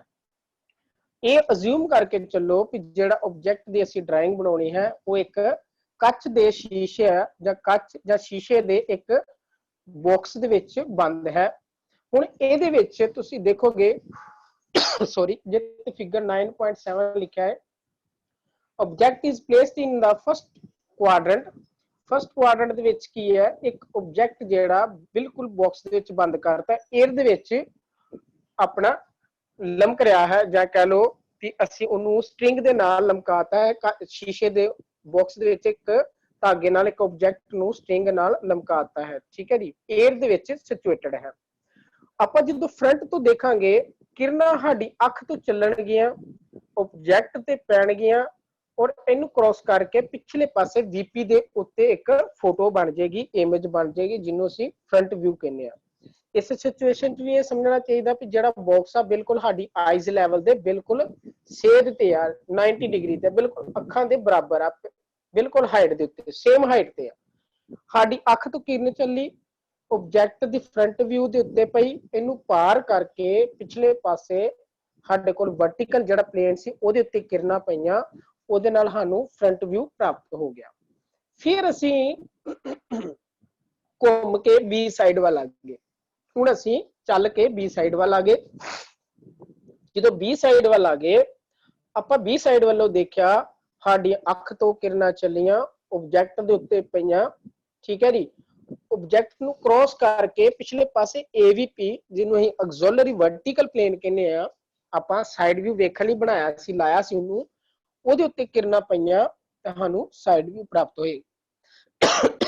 ਸੇਮ ਜਦੋਂ ਆਪਾਂ ਟੌਪ ਤੋਂ ਦੇਖਾਂਗੇ, ਟੌਪ ਤੋਂ ਅੱਖ ਤੋਂ ਕਿਰਨਾਂ ਚੱਲੀਆਂ ਆਬਜੈਕਟ ਦੇ ਉੱਤੇ ਪਈਆਂ ਔਰ ਥੱਲੜੇ ਪਾਸੇ ਸਾਡੇ ਕੋਲ ਹੋਰੀਜ਼ੋਨਟਲ ਪਲੇਨ ਆ, ਉਹਦੇ ਉੱਤੇ ਸਾਡੇ ਕੋਲ ਟੌਪ ਤੋਂ ਕਿਰਨਾਂ ਪਈਆਂ ਕ੍ਰੋਸ ਕਰਕੇ ਆਬਜੈਕਟ ਤੇ ਪੈ ਕੇ ਸ਼ੀਸ਼ੇ ਦੇ ਉੱਤੇ ਪ੍ਰਾਪਤ ਹੋਈਆਂ। ਇਸ ਤਰ੍ਹਾਂ ਸਾਨੂੰ ਇਹਦਾ ਪਲਾਨ ਜਾਂ ਟੌਪ ਵਿਊ ਪ੍ਰਾਪਤ ਹੋ ਜਾਏਗਾ। ਹੁਣ ਜਿਸ ਤਰ੍ਹਾਂ ਅਸੀਂ ਗੱਲ ਕੀਤੀ ਸੀ, ਜਦੋਂ ਤੁਸੀਂ ਫਸਟ ਕੁਆਡਰੈਂਟ ਦੀ ਫੋਟੋ ਨੂੰ ਉੱਪਰ ਵੇਖੋ, HP ਹਮੇਸ਼ਾ ਥੱਲੇ ਨੂੰ ਖੁੱਲਦਾ ਹੈ। ਸਾਡੇ ਕੋਲ ਤਿੰਨੇ ਵਿਊ ਪ੍ਰਾਪਤ ਹੋ ਗਏ, ਫਰੰਟ, ਸਾਈਡ, ਟੌਪ। ਹੁਣ ਕੀ ਹੈ, ਜਦੋਂ ਥੱਲੇ ਨੂੰ ਇਹ ਸ਼ੀਸ਼ਾ ਖੁੱਲ ਜਾਏਗਾ HP ਵਾਲਾ, ਤੇ ਇਹਦੇ ਐਗਜ਼ੈਕਟ ਫਰੰਟ ਵਿਊ ਦੇ ਥੱਲੇ ਪਲੇਨ ਆ ਜਾਏਗਾ, ਜਿਹਨੂੰ ਪਲਾਨ ਜਾਂ ਟੌਪ ਵਿਊ ਕਹਿੰਦੇ ਹਾਂ। ਠੀਕ ਹੈ। ਔਰ ਜਦੋਂ ਇਹ ਸ਼ੀਸ਼ਾ AVP ਦਾ ਹੈ, AVP ਦਾ ਸ਼ੀਸ਼ਾ ਤੁਹਾਡੇ ਪਿਛਲੇ ਪਾਸੇ ਨੂੰ ਖੁੱਲ ਗਿਆ, ਸਾਈਡ ਨੂੰ ਖੁੱਲ ਗਿਆ, ਸੱਜੇ ਹੱਥ ਵੱਲ ਨੂੰ ਖੁੱਲਣਾ ਹੈ। ਇਹ ਜਿਹੜਾ ਜੇ ਤੁਸੀਂ ਇਹਨੂੰ ਸਿੱਧਾ ਵੇਖੋਗੇ ਤੇ AVP ਜਿਹੜਾ ਉਸ ਤੁਹਾਡੇ ਸੱਜੇ ਹੱਥ ਵੱਲ ਨੂੰ ਖੁੱਲਣਾ ਹੈ। ਜਦੋਂ ਤੁਸੀਂ ਸੱਜੇ ਹੱਥ ਵੱਲ ਨੂੰ ਇਹਦਾ ਦਰਵਾਜ਼ਾ ਖੋਲਤਾ ਤੇ ਇਹ ਬਿਲਕੁਲ ਫਰੰਟ ਵਿਊ ਦੇ ਸੱਜੇ ਪਾਸੇ ਵਿਊ ਬਣ ਜਾਏਗਾ। ਠੀਕ ਹੈ। ਹੁਣ ਇਹਦੇ ਵਿੱਚ ਨੋਟ ਕਰਨ ਵਾਲੀ ਕਿਹੜੀ ਗੱਲ ਆ ਫਸਟ ਐਂਗਲ 'ਚ, ਇਹਦੇ 'ਚ ਇਹ ਨੋਟ ਕਰੋ ਵੀ ਫਸਟ ਕੁਆਡਰੈਂਟ ਦੇ ਵਿੱਚ ਹਮੇਸ਼ਾ ਆਬਜੈਕਟ ਵਿਚਕਾਰ ਆਉਂਦਾ ਹੈ। ਸਭ ਤੋਂ ਪਹਿਲਾਂ ਵੇਖਣ ਵਾਲਾ ਆਦਮੀ ਆਉਂਦਾ ਹੈ, ਫਿਰ ਵਿਚਕਾਰ ਆਬਜੈਕਟ ਆਉਂਦਾ ਹੈ, ਤੇ ਲਾਸਟ ਤੇ ਸ਼ੀਸ਼ਾ ਆਉਂਦਾ ਹੈ। ਨੰਬਰ 2, ਇਹਦੇ 'ਚ ਇੱਕ ਗੱਲ ਯਾਦ ਰੱਖਣ ਵਾਲੀ, ਕਿਰਨਾਂ ਤੁਹਾਡੀ ਅੱਖ ਤੋਂ ਆਬਜੈਕਟ ਵੱਲ ਨੂੰ ਚੱਲਦੀਆਂ ਹਨ। ਸਭ ਤੋਂ ਪਹਿਲਾਂ ਆਬਜੈਕਟ ਤੇ ਪੈਂਦੀਆਂ ਹਨ, ਉਹਨੂੰ ਕ੍ਰੋਸ ਕਰਕੇ ਸ਼ੀਸ਼ੇ ਤੇ ਪੈਂਦੀਆਂ ਹਨ, ਤੇ ਫਿਰ ਫੋਟੋ ਬਣਦੀ ਹੈ ਜਾਂ ਇਮੇਜ ਬਣਦੀ ਹੈ, ਫਿਰ ਪ੍ਰਾਪਤ ਹੁੰਦੀ ਹੈ। ਠੀਕ ਹੈ ਜੀ। ਥਰਡ ਗੱਲ, ਜਦੋਂ ਵੀ ਆਪਾਂ ਫਸਟ ਐਂਗਲ 'ਚ ਕੰਮ ਕਰਾਂਗੇ ਤੇ ਜੇ ਅਸੀਂ ਵਸਤੂ ਨੂੰ ਸਾਈਡ ਤੋਂ ਖੱਬੇ ਪਾਸੇ ਤੋਂ ਵੇਖ ਰਹੇ ਹਾਂ, ਜੇ ਜਿਸ ਤਰ੍ਹਾਂ ਇਸ ਇਮੇਜ ਦੇ ਵਿੱਚ ਆ, ਇਹਦੇ 'ਚ ਤੁਹਾਡਾ ਖੱਬਾ ਪਾਸਾ ਆਏਗਾ, ਤੁਸੀਂ ਸਾਈਡ ਵਿਊ ਜਿਹੜੀ ਆ ਵਸਤੂ ਦੀ ਆਪਣੇ ਹੱਥ ਖੱਬੇ ਹੱਥ ਵੱਲੋਂ ਦੇਖ ਰਹੇ ਜੋ, ਪਰ ਉਹ ਜਾ ਕੇ ਉਹਦਾ ਵਿਊ ਫਰੰਟ ਵਿਊ ਦੇ ਸੱਜੇ ਪਾਸੇ ਬਣੇਗਾ। ਇਹਦਾ ਮਤਲਬ ਫਰੰਟ ਜਿਹੜਾ ਫਰੰਟ ਤੇ ਬਣੇਗਾ, ਟੌਪ ਅਸੀਂ ਉੱਤੋਂ ਦੇਖਿਆ ਤੇ ਉਹ ਬਿਲਕੁਲ ਫਰੰਟ ਦੇ ਥੱਲੇ ਬਣਿਆ। ਜੇ ਅਸੀਂ ਸਾਈਡ ਨੂੰ ਖੱਬੇ ਪਾਸੇ ਤੋਂ ਦੇਖਦੇ ਹਾਂ, ਉਹ ਜਾ ਕੇ ਫਰੰਟ ਦੇ ਸੱਜੇ ਹੱਥ ਤੇ ਬਣੇਗੀ। ਇਸੇ ਤਰ੍ਹਾਂ ਜੇ ਅਸੀਂ ਸੱਜੇ ਹੱਥ ਤੋਂ ਦੇਖਾਂਗੇ, ਉਹ ਜਿਹੜੀ ਹੈ ਸਾਈਡ ਵਿਊ ਫਰੰਟ ਵਿਊ ਦੇ ਖੱਬੇ ਪਾਸੇ ਜਾ ਕੇ ਬਣੇਗੀ। ਯਾਨੀ ਕਿ ਇਹਦਾ ਜਿਹੜਾ ਫਰੰਟ ਵਿਊ ਫਿਕਸ ਰਹਿੰਦਾ ਹੈ, ਬਾਕੀ ਵਿਊ ਜਿਹੜੇ ਆ ਉਹਨਾਂ ਦੀਆਂ ਸਾਈਡਾਂ ਬਦਲ ਜਾਂਦੀਆਂ। ਜੇ ਉੱਪਰੋਂ ਵੇਖੀਏ ਉਹ ਬਿਲਕੁਲ ਫਰੰਟ ਦੇ ਥੱਲੇ ਬਣਦਾ ਹੈ ਟੌਪ ਵਿਊ। ਜੇ ਅਸੀਂ ਸੱਜੇ ਪਾਸਿਓਂ ਵੇਖੀਏ ਸਾਈਡ ਵਿਊ, ਤਾਂ ਉਹ ਖੱਬੇ ਪਾਸੇ ਬਣੇਗਾ। ਜੇ ਖੱਬੇ ਪਾਸੇ ਤੋਂ ਸਾਈਡ ਵਿਊ ਵੇਖਾਂਗੇ, ਉਹ ਸੱਜੇ ਪਾਸੇ ਬਣੇਗਾ, ਜਿਸ ਤਰ੍ਹਾਂ ਇਹਦੀ ਇਮੇਜ ਨਾਲ ਦੇ ਚ ਉਹਨਾਂ ਨੇ ਦਰਸਾਇਆ ਹੈ। Next please. ਹਾਂਜੀ, ਇਹਦੇ ਵਿੱਚ ਇੱਕ ਐਗਜ਼ਾਮਪਲ ਹੈ ਥਰਡ ਐਂਗਲ ਪ੍ਰੋਜੈਕਸ਼ਨ ਦੀ। ਹੁਣ ਆਪਾਂ ਗੱਲ ਕਰਦੇ ਹਾਂ ਥਰਡ ਐਂਗਲ ਦੇ ਵਿੱਚ। ਥਰਡ ਐਂਗਲ ਦੇ ਵਿੱਚ ਅਸੀਂ ਇਹ ਮੰਨ ਕੇ ਚੱਲਦੇ ਹਾਂ ਕਿ ਜਿਹੜੀ ਸਾਡੀ ਵਸਤੂ ਹੈ ਇਹ ਤੀਸਰੇ ਡੱਬੇ ਦੇ ਵਿੱਚ ਬੰਦ ਹੈ। ਔਰ ਤੀਸਰੇ ਡੱਬੇ ਦੀ ਪਛਾਣ ਕੀ ਸੀ? ਅਸੀਂ ਕਹਿੰਦੇ ਆ ਵਸਤੂ ਜਿਹੜੀ ਆ VP ਦੇ ਪਿੱਛੇ ਚਲੀ ਗਈ ਔਰ HP ਦੇ ਥੱਲੇ ਆ ਗਈ। ਹੁਣ ਤੁਸੀਂ ਇਹਦੇ ਚ ਦੇਖ ਰਹੇ ਹੋਗੇ, ਇਹ ਚ ਸ਼ੀਸ਼ਾ ਆ ਗਿਆ। ਠੀਕ ਹੈ, ਸ਼ੀਸ਼ੇ ਦੇ ਪਿਛਲੇ ਪਾਸੇ ਹੀ ਆ ਵਸਤੂ ਵਿਚਕਾਰ ਰੱਖੀ ਔਰ HP ਜਿਹੜਾ ਲਿਖਿਆ ਉਹਦੇ ਥੱਲੇ ਰੱਖੀ ਹੈ। ਹੁਣ ਇਹਦੇ ਵਿੱਚ ਥਰਡ ਐਂਗਲ ਦੇ ਵਿੱਚ ਇਹਦੇ ਚ ਇਹ ਨੋਟ ਕਰਨ ਵਾਲੀ ਗੱਲ ਆ ਵੀ ਇਹਦੇ ਚ ਕਿਰਨਾਂ ਜਿਹੜੀਆਂ ਨੇ ਆਬਜੈਕਟ ਤੋਂ ਤੁਹਾਡੀ ਅੱਖ ਵੱਲ ਚੱਲਦੀਆਂ ਨੇ ਉਲਟੀਆਂ। ਫਸਟ ਐਂਗਲ ਚ ਕਿਰਨਾਂ ਕਿੱਥੋਂ ਚੱਲਦੀਆਂ ਸੀ? ਤੁਹਾਡੀ ਅੱਖ ਤੋਂ ਆਬਜੈਕਟ ਵੱਲ ਨੂੰ ਚੱਲਦੀਆਂ ਸੀ। ਠੀਕ ਹੈ। ਹੁਣ ਇਹਦੇ ਵਿੱਚ ਥਰਡ ਐਂਗਲ ਚ ਇਹ ਕੰਮ ਆ ਕਿ ਜਿਹੜੀਆਂ ਕਿਰਨਾਂ ਨੇ ਜਾਂ ਪ੍ਰੋਜੈਕਸ਼ਨਸ ਨੇ ਜਾਂ ਪ੍ਰੋਜੈਕਟਰਸ ਨੇ, ਜਿਨ੍ਹਾਂ ਨੂੰ ਤੁਸੀਂ ਕਹਿੰਦੇ ਜੋ ਜਾਂ ਰੇਜ਼ ਕਹਿ ਲਓ, ਇਹ ਤੁਹਾਡੀ ਅੱਖ ਵੱਲ ਨੂੰ ਚੱਲਣਗੀਆਂ, ਆਬਜੈਕਟ ਤੋਂ ਅੱਖ ਵੱਲ ਨੂੰ ਚੱਲਣਗੀਆਂ। ਸਭ ਤੋਂ ਪਹਿਲਾਂ ਫਿਰ ਇਹ ਕੀ ਆਏਗਾ? ਆਬਜੈਕਟ ਆਏਗਾ, ਫਿਰ ਸ਼ੀਸ਼ਾ ਆਏਗਾ, ਫਿਰ ਤੁਹਾਡੀ ਫਾਈਨਲੀ ਅੱਖ ਆਏਗੀ ਲਾਸਟ ਤੇ। ਕਿਰਨਾਂ ਆਬਜੈਕਟ ਤੋਂ ਤੁਹਾਡੀ ਅੱਖ ਵੱਲ ਨੂੰ ਚੱਲੀਆਂ। ਇਹਦੇ ਚ ਕੀ ਹੋਇਆ? ਸਭ ਤੋਂ ਪਹਿਲਾਂ ਕਿਰਨਾਂ ਜਦੋਂ ਆਬਜੈਕਟ ਤੋਂ ਚੱਲੀਆਂ ਪੈਰਲਲ, ਉਹ ਸਭ ਤੋਂ ਪਹਿਲਾਂ ਸ਼ੀਸ਼ੇ ਤੇ ਟਕਰਾਈਆਂ, ਫਿਰ ਤੁਹਾਡੀ ਅੱਖ ਤੱਕ ਪਹੁੰਚੀਆਂ। ਠੀਕ ਹੈ ਜੀ। ਸੇਮ ਜਦੋਂ ਅਸੀਂ ਸਾਈਡ ਤੋਂ ਦੇਖਾਂਗੇ, ਸਾਈਡ ਵਿਊ ਤੋਂ ਆਬਜੈਕਟ ਤੋਂ ਕਿਰਨਾਂ ਜਿਹੜੀਆਂ ਸਾਈਡ ਨੂੰ ਅੱਖ ਵੱਲ ਨੂੰ ਚੱਲੀਆਂ, ਸ਼ੀਸ਼ੇ ਤੇ ਪਈਆਂ AVP ਤੇ, ਉਸ ਤੋਂ ਬਾਅਦ ਤੁਹਾਡੀ ਅੱਖ ਤੇ ਪਹੁੰਚੀਆਂ। ਇਸੇ ਤਰ੍ਹਾਂ ਜਦੋਂ ਅਸੀਂ ਟੌਪ ਤੋਂ ਦੇਖਦੇ ਆ ਤੇ ਇਹਦੇ ਵਿੱਚ ਵੀ ਸੇਮ ਪ੍ਰੋਸੈਸ, ਕਿਰਨਾਂ ਜਿਹੜੀਆਂ ਨੇ ਉਹ ਆਬਜੈਕਟ ਤੋਂ ਤੁਹਾਡੀ ਅੱਖ ਵੱਲ ਨੂੰ ਚੱਲਣਗੀਆਂ, towards to your eyes. The rays travels from object to your eyes. ਠੀਕ ਹੈ। ਇਸ ਤਰ੍ਹਾਂ ਕਰਨ ਨਾਲ ਕੀ ਹੋਏਗਾ? ਜਿਹੜਾ ਸਾਨੂੰ ਤਿੰਨ ਵਿਊ ਪ੍ਰਾਪਤ ਹੋਣਗੇ, ਫਰੰਟ, ਟੌਪ ਔਰ ਸਾਈਡ। ਹੁਣ ਇਹਦੇ ਵਿੱਚ ਤੁਸੀਂ ਦੇਖੋ ਜਿਹੜਾ HP ਹੈ ਜਿੱਥੇ ਲਿਖਿਆ ਹੈ ਡਾਇਰੈਕਸ਼ਨ C, ਇਹ ਤਾਂ ਨੂੰ ਖੁੱਲੇਗਾ ਜਿਸ ਤਰ੍ਹਾਂ ਹੀ ਗੱਲ ਕੀਤੀ ਸੀ। HP ਜਿਹੜਾ ਵਾ ਕਿੱਧਰ ਨੂੰ ਖੁੱਲਦਾ ਹੈ, ਓਪਨ ਆਊਟ ਕਿੱਧਰ ਨੂੰ ਹੁੰਦਾ ਹੈ, ਜਿੱਧਰ ਨੂੰ ਘੜੀ ਚੱਲਦੀ ਹੈ, ਠੀਕ ਹੈ, ਕਲੋਕਵਾਈਜ਼ ਇਹ ਓਪਨ ਹੋਏਗਾ। ਇਹ ਕਿਨਾਰੇ ਤੇ ਜਿੱਥੇ HP ਲਿਖਿਆ ਹੈ ਇਸ ਕਿਨਾਰੇ ਤੋਂ ਇਹ ਤਾਂ ਨੂੰ ਚੱਲਣਾ ਜਾਏਗਾ। ਜਿਹੜਾ AVP ਆ ਇਹ ਤੁਹਾਡੇ ਖੱਬੇ ਹੱਥ ਨੂੰ ਖੁੱਲ ਜਾਏਗਾ, ਠੀਕ ਹੈ, ਫਰੰਟ ਤੇ ਰਹੇਗਾ।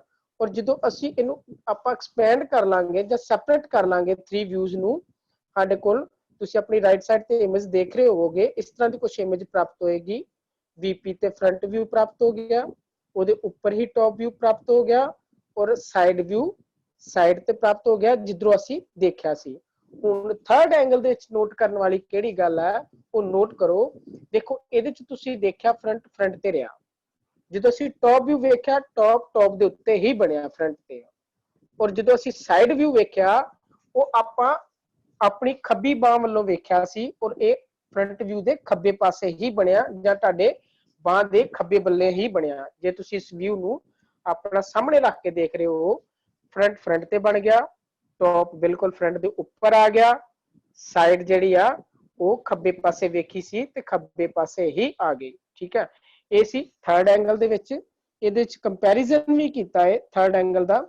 The object is assumed to be situated in the third quadrant that is below the HP। ਇਹਦੀ ਸ਼ਰਤ ਹੀ ਇਹ ਆ ਕਿ ਜਦੋਂ ਅਸੀਂ ਥਰਡ ਐਂਗਲ 'ਚ ਕੰਮ ਕਰਨਾ, ਅਸਿਊਮ ਕਰਕੇ ਆਪਣੇ ਮਨ ਦੇ ਵਿੱਚ ਖਿਆਲ ਬਣਾ ਕੇ ਜਾਂ ਕਹਿ ਲਓ ਕਲਪਨਾ ਕਰਨੀ ਆ, ਤੇ ਇਹਦੀ ਕਲਪਨਾ ਕਰਨੀ ਵੀ ਆਬਜੈਕਟ ਜਿਹੜਾ ਤੀਸਰੇ ਡੱਬੇ 'ਚ ਪਿਆ ਹੈ, ਸ਼ੀਸ਼ੇ ਦੇ ਤੀਸਰੇ ਡੱਬੇ 'ਚ ਪਿਆ ਹੈ, HP ਦੇ ਥੱਲੇ ਆ, ਠੀਕ ਹੈ ਜੀ, VP ਦੇ ਪਿਛਲੇ ਪਾਸੇ ਪਿਆ ਹੈ। ਦੂਜੀ ਗੱਲ, ਇਹਦੇ ਵਿੱਚ ਹਮੇਸ਼ਾ ਸ਼ੀਸ਼ਾ ਜਿਹੜਾ ਵਿਚਕਾਰ ਹੁੰਦਾ ਹੈ। ਪਹਿਲਾ ਫਸਟ ਐਂਗਲ 'ਚ ਕੀ ਹੁੰਦਾ ਸੀ, ਆਬਜੈਕਟ ਵਿਚਕਾਰ ਹੁੰਦਾ ਸੀ, ਪਰ ਇਹਦੇ ਵਿੱਚ ਸ਼ੀਸ਼ਾ ਵਿਚਕਾਰ ਹੁੰਦਾ ਹੈ। ਨੰਬਰ 2 3 ਜਿਹੜੀਆਂ ਇਹਦੀਆਂ ਕਿਰਨਾਂ ਨੇ ਉਹ ਆਬਜੈਕਟ ਤੋਂ ਤੁਹਾਡੀ ਆਈਜ਼ ਵੱਲ ਚੱਲਦੀਆਂ ਨੇ, ਟੂਵਰਡਸ ਯੂਅਰ ਆਈਜ਼, ਠੀਕ ਹੈ। Rays comes from object towards your eyes, ਠੀਕ ਹੈ। ਉਹ ਵਿਚਕਾਰ ਸ਼ੀਸ਼ਾ ਆ ਜਾਂਦਾ, ਉਹਦੇ ਤੇ ਟਕਰਾਉਂਦੀਆਂ ਨੇ, ਫਿਰ ਉਹ ਇਮੇਜ ਬਣ ਜਾਂਦੀ ਹੈ, ਉਹ ਜਿਹੜੀ ਸਾਨੂੰ ਪ੍ਰਾਪਤ ਹੁੰਦੀ ਹੈ, ਠੀਕ ਹੈ। ਥਰਡ ਐਂਗਲ ਦੇ ਵਿੱਚ ਇਹ ਗੱਲਾਂ ਯਾਦ ਰੱਖਣੀਆਂ ਚਾਹੀਦੀਆਂ ਨੇ। ਔਰ ਫਸਟ ਐਂਗਲ ਦੇ ਵਿੱਚ ਕੀ ਹੈ, ਇੱਕ ਵਾਰੀ ਆਪਾਂ ਫੇਰ ਦੁਹਰਾ ਦਿੰਦੇ ਹਾਂ। ਫਸਟ ਐਂਗਲ ਦੇ ਵਿੱਚ ਅਸੀਂ ਇਹ ਮੰਨ ਕੇ ਚੱਲਦੇ ਹਾਂ ਜਿਹੜਾ ਕੋਈ ਸਾਡਾ ਆਬਜੈਕਟ ਆ ਉਹ HP ਦੇ ਉੱਤੇ ਔਰ VP ਦੇ ਸਾਹਮਣੇ ਪਿਆ ਹੈ, ਠੀਕ ਹੈ। ਨੰਬਰ 2 ਇਹਦੇ ਵਿੱਚ ਆਬਜੈਕਟ ਜਿਹੜਾ ਵਿਚਕਾਰ ਆ ਜਾਏਗਾ, ਠੀਕ ਹੈ ਜੀ। ਕਿਰਨਾਂ ਤੁਹਾਡੀਆਂ ਆਈਜ਼ ਵੱਲੋਂ ਚੱਲਣਗੀਆਂ, the rays comes from your eyes towards the object, ਠੀਕ ਹੈ। ਇਹਦੇ ਵਿੱਚ ਆਬਜੈਕਟ ਆ ਜਾਏਗਾ, ਫਿਰ ਲਾਸਟ ਤੇ ਸ਼ੀਸ਼ਾ ਆਏਗਾ, ਠੀਕ ਹੈ।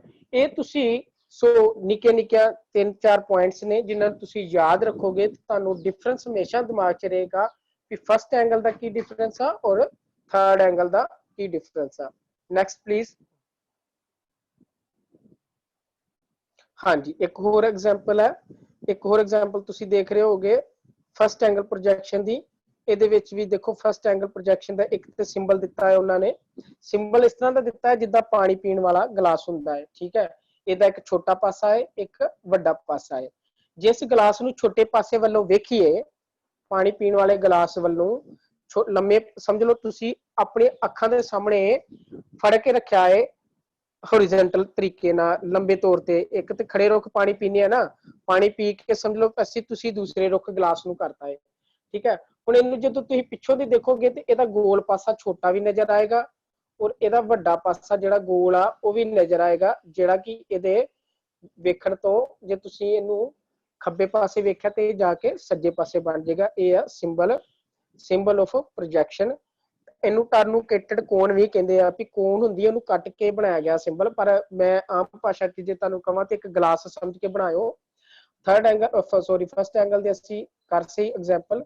ਫਸਟ ਐਂਗਲ ਦੇ ਵਿੱਚ ਇੱਕ ਹੋਰ ਐਗਜ਼ਾਮਪਲ ਉਹਨਾਂ ਨੇ ਦਿੱਤੀ ਹੈ। ਇਹਦੇ ਵਿੱਚ ਦੇਖੋ ਉਹਨਾਂ ਨੇ ਫਰੰਟ ਤੋਂ ਦੇਖਿਆ, ਠੀਕ ਹੈ ਜੀ, ਉੱਪਰੋਂ ਫਰੰਟ ਤੋਂ ਦੇਖਿਆ ਤੇ ਕਿਰਨਾਂ ਚੱਲੀਆਂ ਤੁਹਾਡੀ ਅੱਖ ਤੋਂ ਤੇ ਪਿਛਲੇ ਪਾਸੇ VP ਤੇ ਜਾ ਕੇ ਸਾਨੂੰ ਫਰੰਟ ਪ੍ਰਾਪਤ ਹੋ ਗਿਆ। ਇਸੇ ਤਰ੍ਹਾਂ ਜਦੋਂ ਅਸੀਂ ਟੌਪ ਤੋਂ ਦੇਖਿਆ, ਬਿਲਕੁਲ ਸਾਨੂੰ ਥੱਲੜੇ ਪਾਸੇ HP ਤੇ ਜਾ ਕੇ ਇੱਕ ਇਮੇਜ ਪ੍ਰਾਪਤ ਹੋ ਗਈ ਜਿਹਨੂੰ ਹੀ ਪਲਾਨ ਜਾਂ ਟੌਪ ਵਿਊ ਕਹਿੰਦੇ ਆ।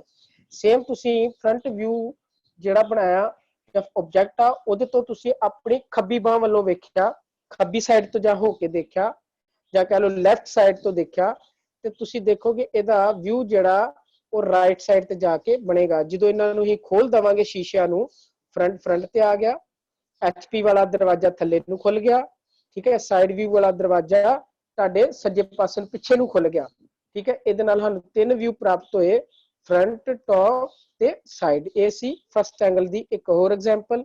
Next please. ਹਾਂਜੀ, ਥਰਡ ਐਂਗਲ ਦੀ ਆਪਾਂ ਇੱਕ ਹੋਰ ਪ੍ਰੈਕਟਿਸ ਕਰਦੇ ਆ, ਉਹਨੂੰ ਜਾਂ ਕਹ ਲਓ ਵਿਜ਼ੂਅਲਾਈਜ਼ ਕਰਦੇ ਆ ਇੱਕ ਐਗਜ਼ਾਮਪਲ ਨੂੰ। ਇਹਦੇ ਵਿੱਚ ਤੁਸੀਂ ਦੇਖਿਆ ਹੋਊਗਾ ਇੱਕ ਸ਼ੀਸ਼ੇ ਦੇ ਵਿੱਚ ਇੱਕ ਹੋਰ ਆਬਜੈਕਟ ਬੰਦ ਕੀਤਾ ਹੋਇਆ ਹੈ, ਠੀਕ ਹੈ ਜੀ। ਆਪਾਂ VP ਦੇ ਇਹ ਪਿਛਲੇ ਪਾਸੇ ਆ, HP ਦੇ ਥੱਲੇ ਆ, ਠੀਕ ਹੈ ਜੀ। ਕਿਰਨਾਂ ਆਬਜੈਕਟ ਤੋਂ ਸਾਡੀ ਅੱਖ ਵੱਲ ਨੂੰ ਚੱਲ ਰਹੀਆਂ ਨੇ। ਕਿਰਨਾਂ ਜਦੋਂ ਸਾਡੀ ਅੱਖ ਵੱਲ ਨੂੰ ਚੱਲੀਆਂ ਤੇ ਸਭ ਤੋਂ ਪਹਿਲਾਂ ਸ਼ੀਸ਼ੇ ਤੇ ਪਈਆਂ, ਜਿਹਦੇ ਪੈਣ ਕਰਕੇ ਸਾਨੂੰ ਫਰੰਟ ਵਿਊ ਪ੍ਰਾਪਤ ਹੋ ਗਿਆ। ਜਦੋਂ ਅਸੀਂ ਉੱਪਰੋਂ ਦੇਖਿਆ ਟੌਪ ਵਿਊ ਤੋਂ, ਕਿਰਨਾਂ ਜਿਹੜੀਆਂ ਨੇ ਉੱਪਰ ਨੂੰ ਚੱਲ ਪਈਆਂ ਤੇ ਸਾਨੂੰ ਟੌਪ ਵਿਊ ਪ੍ਰਾਪਤ ਹੋਇਆ। ਇਸੇ ਤਰ੍ਹਾਂ ਜਦੋਂ ਅਸੀਂ ਆਬਜੈਕਟ ਨੂੰ ਆਪਣੇ ਸੱਜੇ ਪਾਸੇ ਵੱਲੋਂ ਵੇਖਿਆ ਤੇ ਕਿਰਨਾਂ ਜਿਹੜੀਆਂ ਨੇ ਬਿਲਕੁਲ ਜਦੋਂ ਚੱਲੀਆਂ ਸਾਡੀ ਅੱਖ ਵੱਲ ਨੂੰ, ਤੇ ਇੱਕ PP ਪਲੇਨ ਜਿਹੜਾ ਲਿਖਿਆ ਹੈ ਉਹਦੇ ਉੱਤੇ ਸਾਨੂੰ ਸਾਈਡ ਵਿਊ ਪ੍ਰਾਪਤ ਹੋਇਆ। ਇਹ ਤਿੰਨੇ ਵਿਊ ਪ੍ਰਾਪਤ ਹੋਣ ਤੋਂ ਬਾਅਦ ਅਸੀਂ ਫਿਰ ਡੱਬੇ ਦੇ ਦਰਵਾਜ਼ੇ ਜਿਹੜੇ ਖੋਲ ਦੇਣੇ ਆ, ਠੀਕ ਹੈ। ਹਮੇਸ਼ਾ ਜਿਸ ਤਰ੍ਹਾਂ ਦੱਸਿਆ ਵੀ ਥਰਡ ਐਂਗਲ 'ਚ HP ਦਾ ਦਰਵਾਜ਼ਾ ਤਾਂ ਉੱਪਰ ਨੂੰ ਖੁੱਲ ਜਾਏਗਾ, ਜਿਹੜਾ PP ਪਲੇਨ ਹੈ ਜਿਹਨੂੰ ਆਪਣਾ ਪ੍ਰੋਫਾਈਲ ਪਲੇਨ ਵੀ ਕਹਿ ਲਈਦਾ, ਠੀਕ ਹੈ। ਇਹ ਜਦੋਂ ਤੁਹਾਡੇ ਸੱਜੀ ਬਾਹ ਵੱਲ ਨੂੰ ਖੁੱਲ ਗਿਆ। ਇਸ ਤਰ੍ਹਾਂ ਸਾਨੂੰ 3 ਵਿਊ ਪ੍ਰਾਪਤ ਹੋ ਗਏ, ਫਰੰਟ, ਟੌਪ ਤੇ ਸਾਈਡ। ਇਹਦੇ ਵਿੱਚ ਨੋਟ ਕਰੋ, ਫਰੰਟ ਤੇ ਰਿਹਾ, ਟੌਪ ਬਿਲਕੁਲ ਟੌਪ ਤੇ ਆ ਗਿਆ, ਸਾਈਡ ਜਿੱਧਰੋਂ ਵੇਖੀ ਸੀ ਉਸੇ ਦਿਸ਼ਾ ਵੱਲ ਪ੍ਰਾਪਤ ਹੋ ਗਈ। ਇਹ ਸੀ ਥਰਡ ਐਂਗਲ ਦਾ ਸਿੰਬਲ, ਵੀ ਇੱਕ ਨਾਲ ਉੱਪਰ ਦਿੱਤਾ ਹੈ, symbol of third angle projection. ਇਸ ਗਲਾਸ ਨੂੰ ਅਸੀਂ ਸੱਜੇ ਪਾਸਿਓਂ ਵੇਖਿਆ ਤੇ ਸਾਨੂੰ ਕੀ ਸਭ ਤੋਂ ਪਹਿਲਾਂ ਛੋਟਾ ਪਾਸਾ ਦਿਖਿਆ, ਫਿਰ ਗਲਾਸ ਦਾ ਵੱਡਾ ਗੋਲ ਪਾਸਾ ਦਿਖਿਆ, ਉਹ ਵੀ ਅਸੀਂ ਬਣਾ ਦਿੱਤਾ, ਠੀਕ ਹੈ, ਬਿਲਕੁਲ ਉਹਨਾਂ ਦੇ ਐਗਜ਼ੈਕਟ ਸਾਈਜ਼ ਦੇ। ਜੇ ਤੁਸੀਂ ਇਹਨਾਂ ਦੇ ਸਾਈਜ਼ ਪੁੱਛੋ ਤੇ ਜਿਹੜਾ ਛੋਟਾ ਸਰਕਲ ਆ ਉਹਦਾ ਸਾਈਜ਼ ਹੁੰਦਾ D, ਠੀਕ ਹੈ ਜੀ।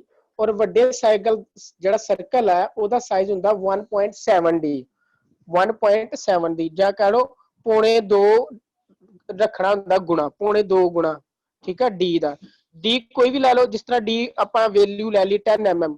ਜੇ ਸਾਡਾ ਸਰਕਲ ਜਿਹੜਾ ਵਾ 10 ਆ, ਠੀਕ ਹੈ, ਤੇ ਸਾਡਾ ਜਿਹੜਾ ਸਰਕਲ ਆ ਉਹ ਹੋਏਗਾ, ਵੱਡਾ ਸਰਕਲ ਹੋਏਗਾ 17 mm, ਠੀਕ ਹੈ। ਛੋਟਾ ਸਰਕਲ ਜੇ 10 mm ਆ, ਵੱਡਾ ਸਰਕਲ 17 mm ਹੋਏਗਾ। ਔਰ ਇਹਦੀ ਜਿਹੜੀ ਗਲਾਸ ਦੀ ਲੰਬਾਈ ਰੱਖਣੀ ਆ ਉਹ ਹੁੰਦੀ 2.2D, ਠੀਕ ਹੈ।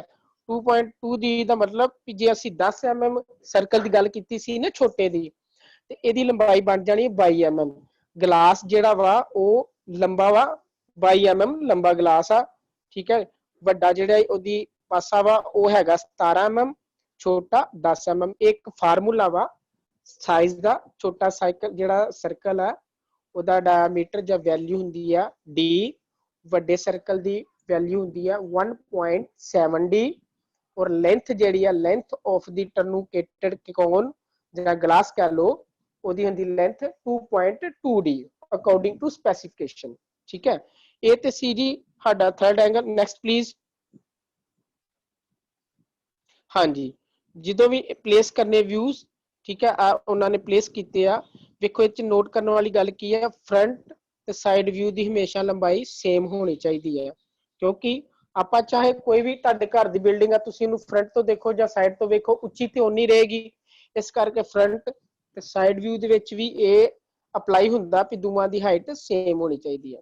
ਫਰੰਟ ਔਰ ਟੌਪ ਵਿਊ ਦੇ ਵਿੱਚ ਲੈਂਥ ਸੇਮ ਹੋਣੀ ਚਾਹੀਦੀ ਹੈ, ਸੇਮ ਹੋਣੀ ਵੀ ਚਾਹੀਦੀ ਹੈ, ਔਰ ਬਿਲਕੁਲ ਅਲਾਈਨਡ ਵੀ ਹੋਣੇ ਚਾਹੀਦੇ ਨੇ ਵਿਊ। ਕਹਿਣ ਦਾ ਮਤਲਬ ਬਿਲਕੁਲ ਇੱਕ ਦੂਜੇ ਦੀ ਦਿਸ਼ਾ ਦੇ ਬਰਾਬਰ ਹੋਣੇ ਚਾਹੀਦੇ ਆ। Next please.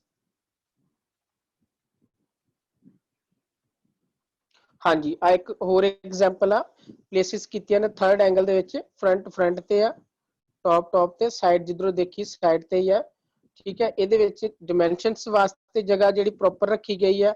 ਇਹਨਾਂ ਵਿਊਆਂ ਨੂੰ ਇਹ ਫੋਟੋ ਦਿਖਾਉਣ ਦੀ ਇਮੇਜ ਇਹ ਹੋਈ ਸੀ ਵੀ ਇਹਨੂੰ ਡਾਇਮੈਂਸ਼ਨ ਨੂੰ ਕਿਸ ਤਰ੍ਹਾਂ ਪਲੇਸ ਕਰਨਾ, ਉਹਦੇ ਵਾਸਤੇ ਵੀ ਜਗ੍ਹਾ ਰੱਖਣੀ ਚਾਹੀਦੀ। ਜਦੋਂ ਵੀ ਤੁਸੀਂ ਫਰੰਟ ਟੌਪ ਸਾਈਡ ਵਿਊ ਬਣਾਓ ਤੇ ਇਹਦੇ ਵਿੱਚ ਇਹ ਜ਼ਰੂਰ ਧਿਆਨ ਰੱਖੋ ਕਿ ਆਪਾਂ ਡਾਇਮੈਂਸ਼ਨਸ ਵੀ ਲਿਖਣੀ ਆ, ਸੂਟੇਬਲ ਜਗ੍ਹਾ ਜਿਹੜੀ ਉਹਦੇ ਚ ਰਵੇ। Next please. ਹਾਂਜੀ, ਆ ਇੱਕ ਸਿੰਬਲ ਆ, ਠੀਕ ਹੈ, ਥਰਡ ਐਂਗਲ ਫਰੰਟ ਹੈ। ਇਹਦੇ ਚ 6 ਵਿਊਜ਼ ਆਪਸ਼ਨਸ ਦਿੱਤੀਆਂ ਨੇ। ਕਿ ਆਪਾਂ 6 ਵਿਊਜ਼ ਨੂੰ ਕਿਸ ਤਰ੍ਹਾਂ ਰੱਖਣਾ ਹੁੰਦਾ ਫਰੰਟ ਤੇ ਫਸਟ ਐਂਗਲ 'ਚ। ਰਾਈਟ ਸਾਈਡ ਜਿਹੜੀ ਆ ਉਹ ਲੈਫਟ ਵੱਲ ਬਣੇਗੀ, ਲੈਫਟ ਸਾਈਡ ਜਿਹੜੀ ਹੈ ਰਾਈਟ ਵੱਲ ਬਣੇਗੀ, ਟੌਪ ਜਿਹੜਾ ਹਮੇਸ਼ਾ ਥੱਲੇ ਔਰ ਬੋਟਮ ਵਿਊ ਜਿਹੜਾ ਫਰੰਟ ਦੇ ਉੱਪਰ ਬਣੇਗਾ ਫਸਟ ਐਂਗਲ 'ਚ। ਥਰਡ ਐਂਗਲ ਦੇ ਵਿੱਚ ਕਿਸ ਤਰ੍ਹਾਂ ਬਣੇਗਾ, ਫਰੰਟ ਵਿਊ ਫਰੰਟ ਤੇ ਰਹੇਗਾ, ਟੌਪ ਤੇ ਰਹੇਗਾ। ਜੇ ਆਪਾਂ ਥੱਲੇ ਵਿਊ ਵੇਖ ਰਹੇ ਹਾਂ ਉਹ ਥੱਲੇ ਹੀ ਬਣੇਗਾ, ਜੇ ਅਸੀਂ ਲੈਫਟ ਸਾਈਡ ਤੋਂ ਦੇਖ ਰਹੇ ਹਾਂ ਉਹ ਲੈਫਟ ਸਾਈਡ ਵੱਲ ਹੀ ਬਣੇਗੀ। ਆਪਾਂ ਜੇ ਰਾਈਟ ਸਾਈਡ ਤੋਂ ਵਿਊ ਵੇਖ ਰਹੇ ਹਾਂ ਰਾਈਟ ਸਾਈਡ ਵੱਲ ਹੀ ਬਣੇਗਾ। ਠੀਕ ਹੈ ਜੀ, ਇਹ ਤੇ ਸੀ ਸਾਡੇ ਕੋਲ ਇੱਕ ਆਪਣਾ arrangement first angle third angle ਦੇ ਵਿੱਚ ਕਿਸ ਤਰ੍ਹਾਂ ਕਰਦੇ ਆ। Next please. ਦੇਖੋ ਵੈਰੀ ਇੰਪੋਰਟੈਂਟ ਚੀਜ਼ ਕਿ ਮੈਂ ਦੱਸਣਾ ਚਾਹੁੰਦਾ ਕਿ ਫਸਟ ਐਂਗਲ ਥਰਡ ਐਂਗਲ ਨੂੰ ਕਿਉਂ ਵਰਤਦੇ ਆ। ਫਸਟ ਐਂਗਲ ਜਿਹੜਾ ਬਹੁਤ ਜ਼ਿਆਦਾ ਦੇਸ਼ਾਂ ਦੇ ਵਿੱਚ ਫਸਟ ਐਂਗਲ ਪ੍ਰੋਜੈਕਸ਼ਨ ਨੂੰ ਵਰਤਿਆ ਜਾਂਦਾ, ਬਟ ਇੰਡੀਅਨ ਸਟੈਂਡਰਡ ਇੰਸਟੀਟਿਊਸ਼ਨ ਜਿਹੜਾ ਵਾ ਉਹ ਉਸਨੇ ਚੇਂਜ ਕਰਤਾ ਇਹਨੂੰ ਫਸਟ ਐਂਗਲ ਤੋਂ, ਉਹਨੇ ਇਹਨੂੰ ਥਰਡ ਐਂਗਲ ਦੇ ਵਿੱਚ ਕਰਤਾ 1973 ਚ। ਫਿਰ 1973 ਦੇ ਵਿੱਚ ਜਿਹੜਾ ISI ਆ ਹੁਣ ਜਿਹਨੂੰ ਅਸੀਂ ਬਿਊਰੋ ਆਫ ਇੰਡੀਅਨ ਸਟੈਂਡਰਡ ਕਹਿੰਦੇ ਆ, ਉਹਨਾਂ ਨੇ ਇਹ ਆਪਸ਼ਨ ਕਰਤੀ ਕਿ ਤੁਸੀਂ ਚਾਹੇ ਫਸਟ ਐਂਗਲ ਵਰਤੋ ਚਾਹੇ ਥਰਡ ਐਂਗਲ ਵਰਤੋ, ਇਹ ਯੂਜ਼ਰ ਦੇ ਉੱਤੇ ਡਿਪੈਂਡ ਕਰਦਾ ਹੈ ਜਾਂ ਮੈਨੂਫੈਕਚਰਰ ਦੇ ਉੱਤੇ ਡਿਪੈਂਡ ਕਰਦਾ ਹੈ। ਪਰ 1991 ਦੇ ਵਿੱਚ ਇਹ ਫਾਈਨਲੀ ਰਿਕਮੈਂਡ ਕਰ ਦਿੱਤਾ ਗਿਆ ਕਿ ਜਿੰਨੀਆਂ ਵੀ ਡਰਾਇੰਗਸ ਨੇ ਉਹ ਫਸਟ ਐਂਗਲ ਦੇ ਪ੍ਰੋਜੈਕਸ਼ਨ 'ਚ ਹੀ ਬਣਨਗੀਆਂ। ਠੀਕ ਹੈ, ਜ਼ਿਆਦਾਤਰ ਸਾਡੇ ਇੰਡਸਟਰੀਅਲ 'ਚ ਜਿੰਨੀਆਂ ਵੀ ਡਰਾਇੰਗਸ ਬਣਦੀਆਂ ਨੇ ਉਹ ਫਸਟ ਐਂਗਲ ਪ੍ਰੋਜੈਕਸ਼ਨ ਦੇ ਵਿੱਚ ਹੀ ਬਣਦੀਆਂ ਨੇ। ਫਸਟ ਐਂਗਲ ਨੂੰ ਅਸੀਂ ਅਪਲਾਈ ਕਰਦੇ ਹਾਂ। The most of the drawings in Indian industries are made in first angle projections. ठीक है, और जे ਇਹ ਸੀ ਇਹਦੇ ਬਾਰੇ। ਤੁਸੀਂ ਕੋਈ ਵਿਊ ਜਾਂ ਜਾਣਕਾਰੀ ਪੁੱਛਣੀ ਹੈ ਤਾਂ ਤੁਸੀਂ ਪੁੱਛ ਸਕਦੇ ਹੋ ਪਲੀਜ਼।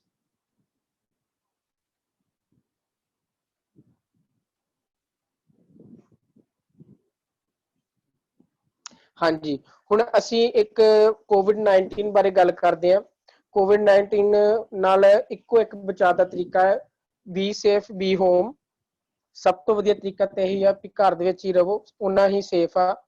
ਜੇ ਕਿਤੇ ਤੁਹਾਨੂੰ ਬਹੁਤ ਜ਼ਰੂਰੀ ਬਾਹਰ ਜਾਣਾ ਪੈਂਦਾ ਹੈ ਤਾਂ ਉਹਦੇ ਵਾਸਤੇ ਤੁਸੀਂ ਮਾਸਕ ਜ਼ਰੂਰ ਲਾ ਕੇ ਜਾਓ, ਹੈਂਡ ਸੈਨੀਟਾਈਜ਼ਰ ਜ਼ਰੂਰ ਲੈ ਕੇ ਜਾਓ, ਔਰ ਜਿਹੜੀਆਂ ਵੀ ਕੰਟੇਨਮੈਂਟਡ ਸਰਫੇਸਿਸ ਨੇ ਜਾਂ ਕਹਿ ਲਓ ਸਤਾਵਾਂ ਨੇ, ਜਗ੍ਹਾ ਨੇ, ਉਹਨਾਂ ਨੂੰ ਛੂਹਣ ਤੋਂ ਬਚੋ ਬਾਹਰ।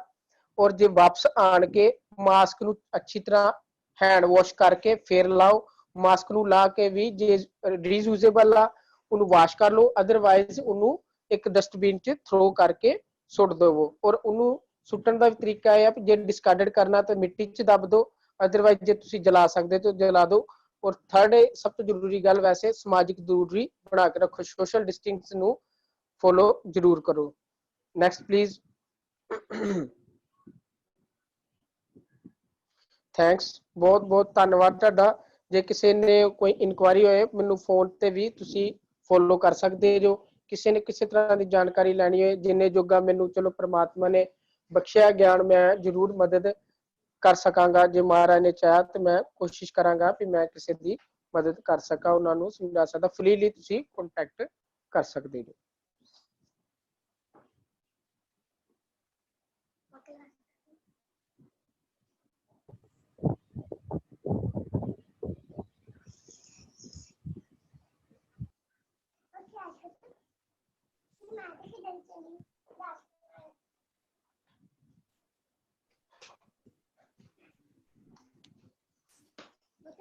हेलो ਭਾਰਤੀ ਸਰ। ਜੀ ਜੇ ਕਿਸੇ ਦੀ ਇਨਕੁਆਇਰੀ ਹੈ ਤਾਂ ਪੁੱਛ ਸਕਦਾ। ਹਾਂਜੀ ਬਿਲਕੁਲ, ਕਿਸੇ ਦੀ ਕੋਈ ਇਨਕੁਆਇਰੀ ਤੇ ਪੁੱਛ ਸਕਦਾ ਹੈਂਡ ਰੇਜ਼ ਕਰਕੇ। ਕਿਸ ਤਰ੍ਹਾਂ ਭਾਰਤੀ ਸਰ? ਜਿੰਦਰ ਸਾਹਿਬ ਅਨਮਿਊਟ ਕਰਕੇ ਕੋਈ ਵੀ ਪੁੱਛ ਸਕਦਾ, ਅਨਮਿਊਟ ਕਰਨ ਦੀ ਆਪਸ਼ਨ ਦੇਤੀ ਉਹਨਾਂ ਨੂੰ ਆਪਣੇ ਆਪ ਹੀ। ਠੀਕ ਹੈ ਠੀਕ ਹੈ। ਹਾਂਜੀ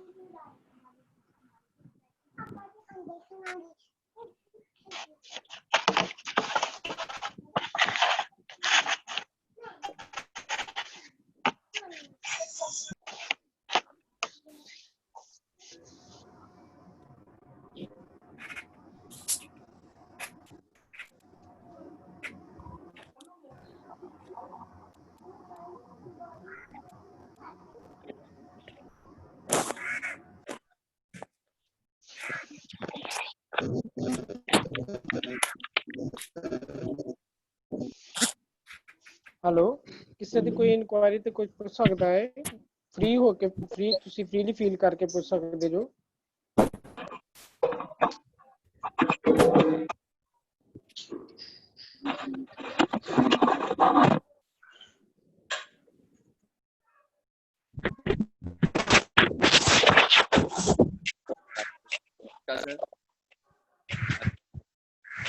हेलो, हाँ जी, सत श्री अकाल सर जी।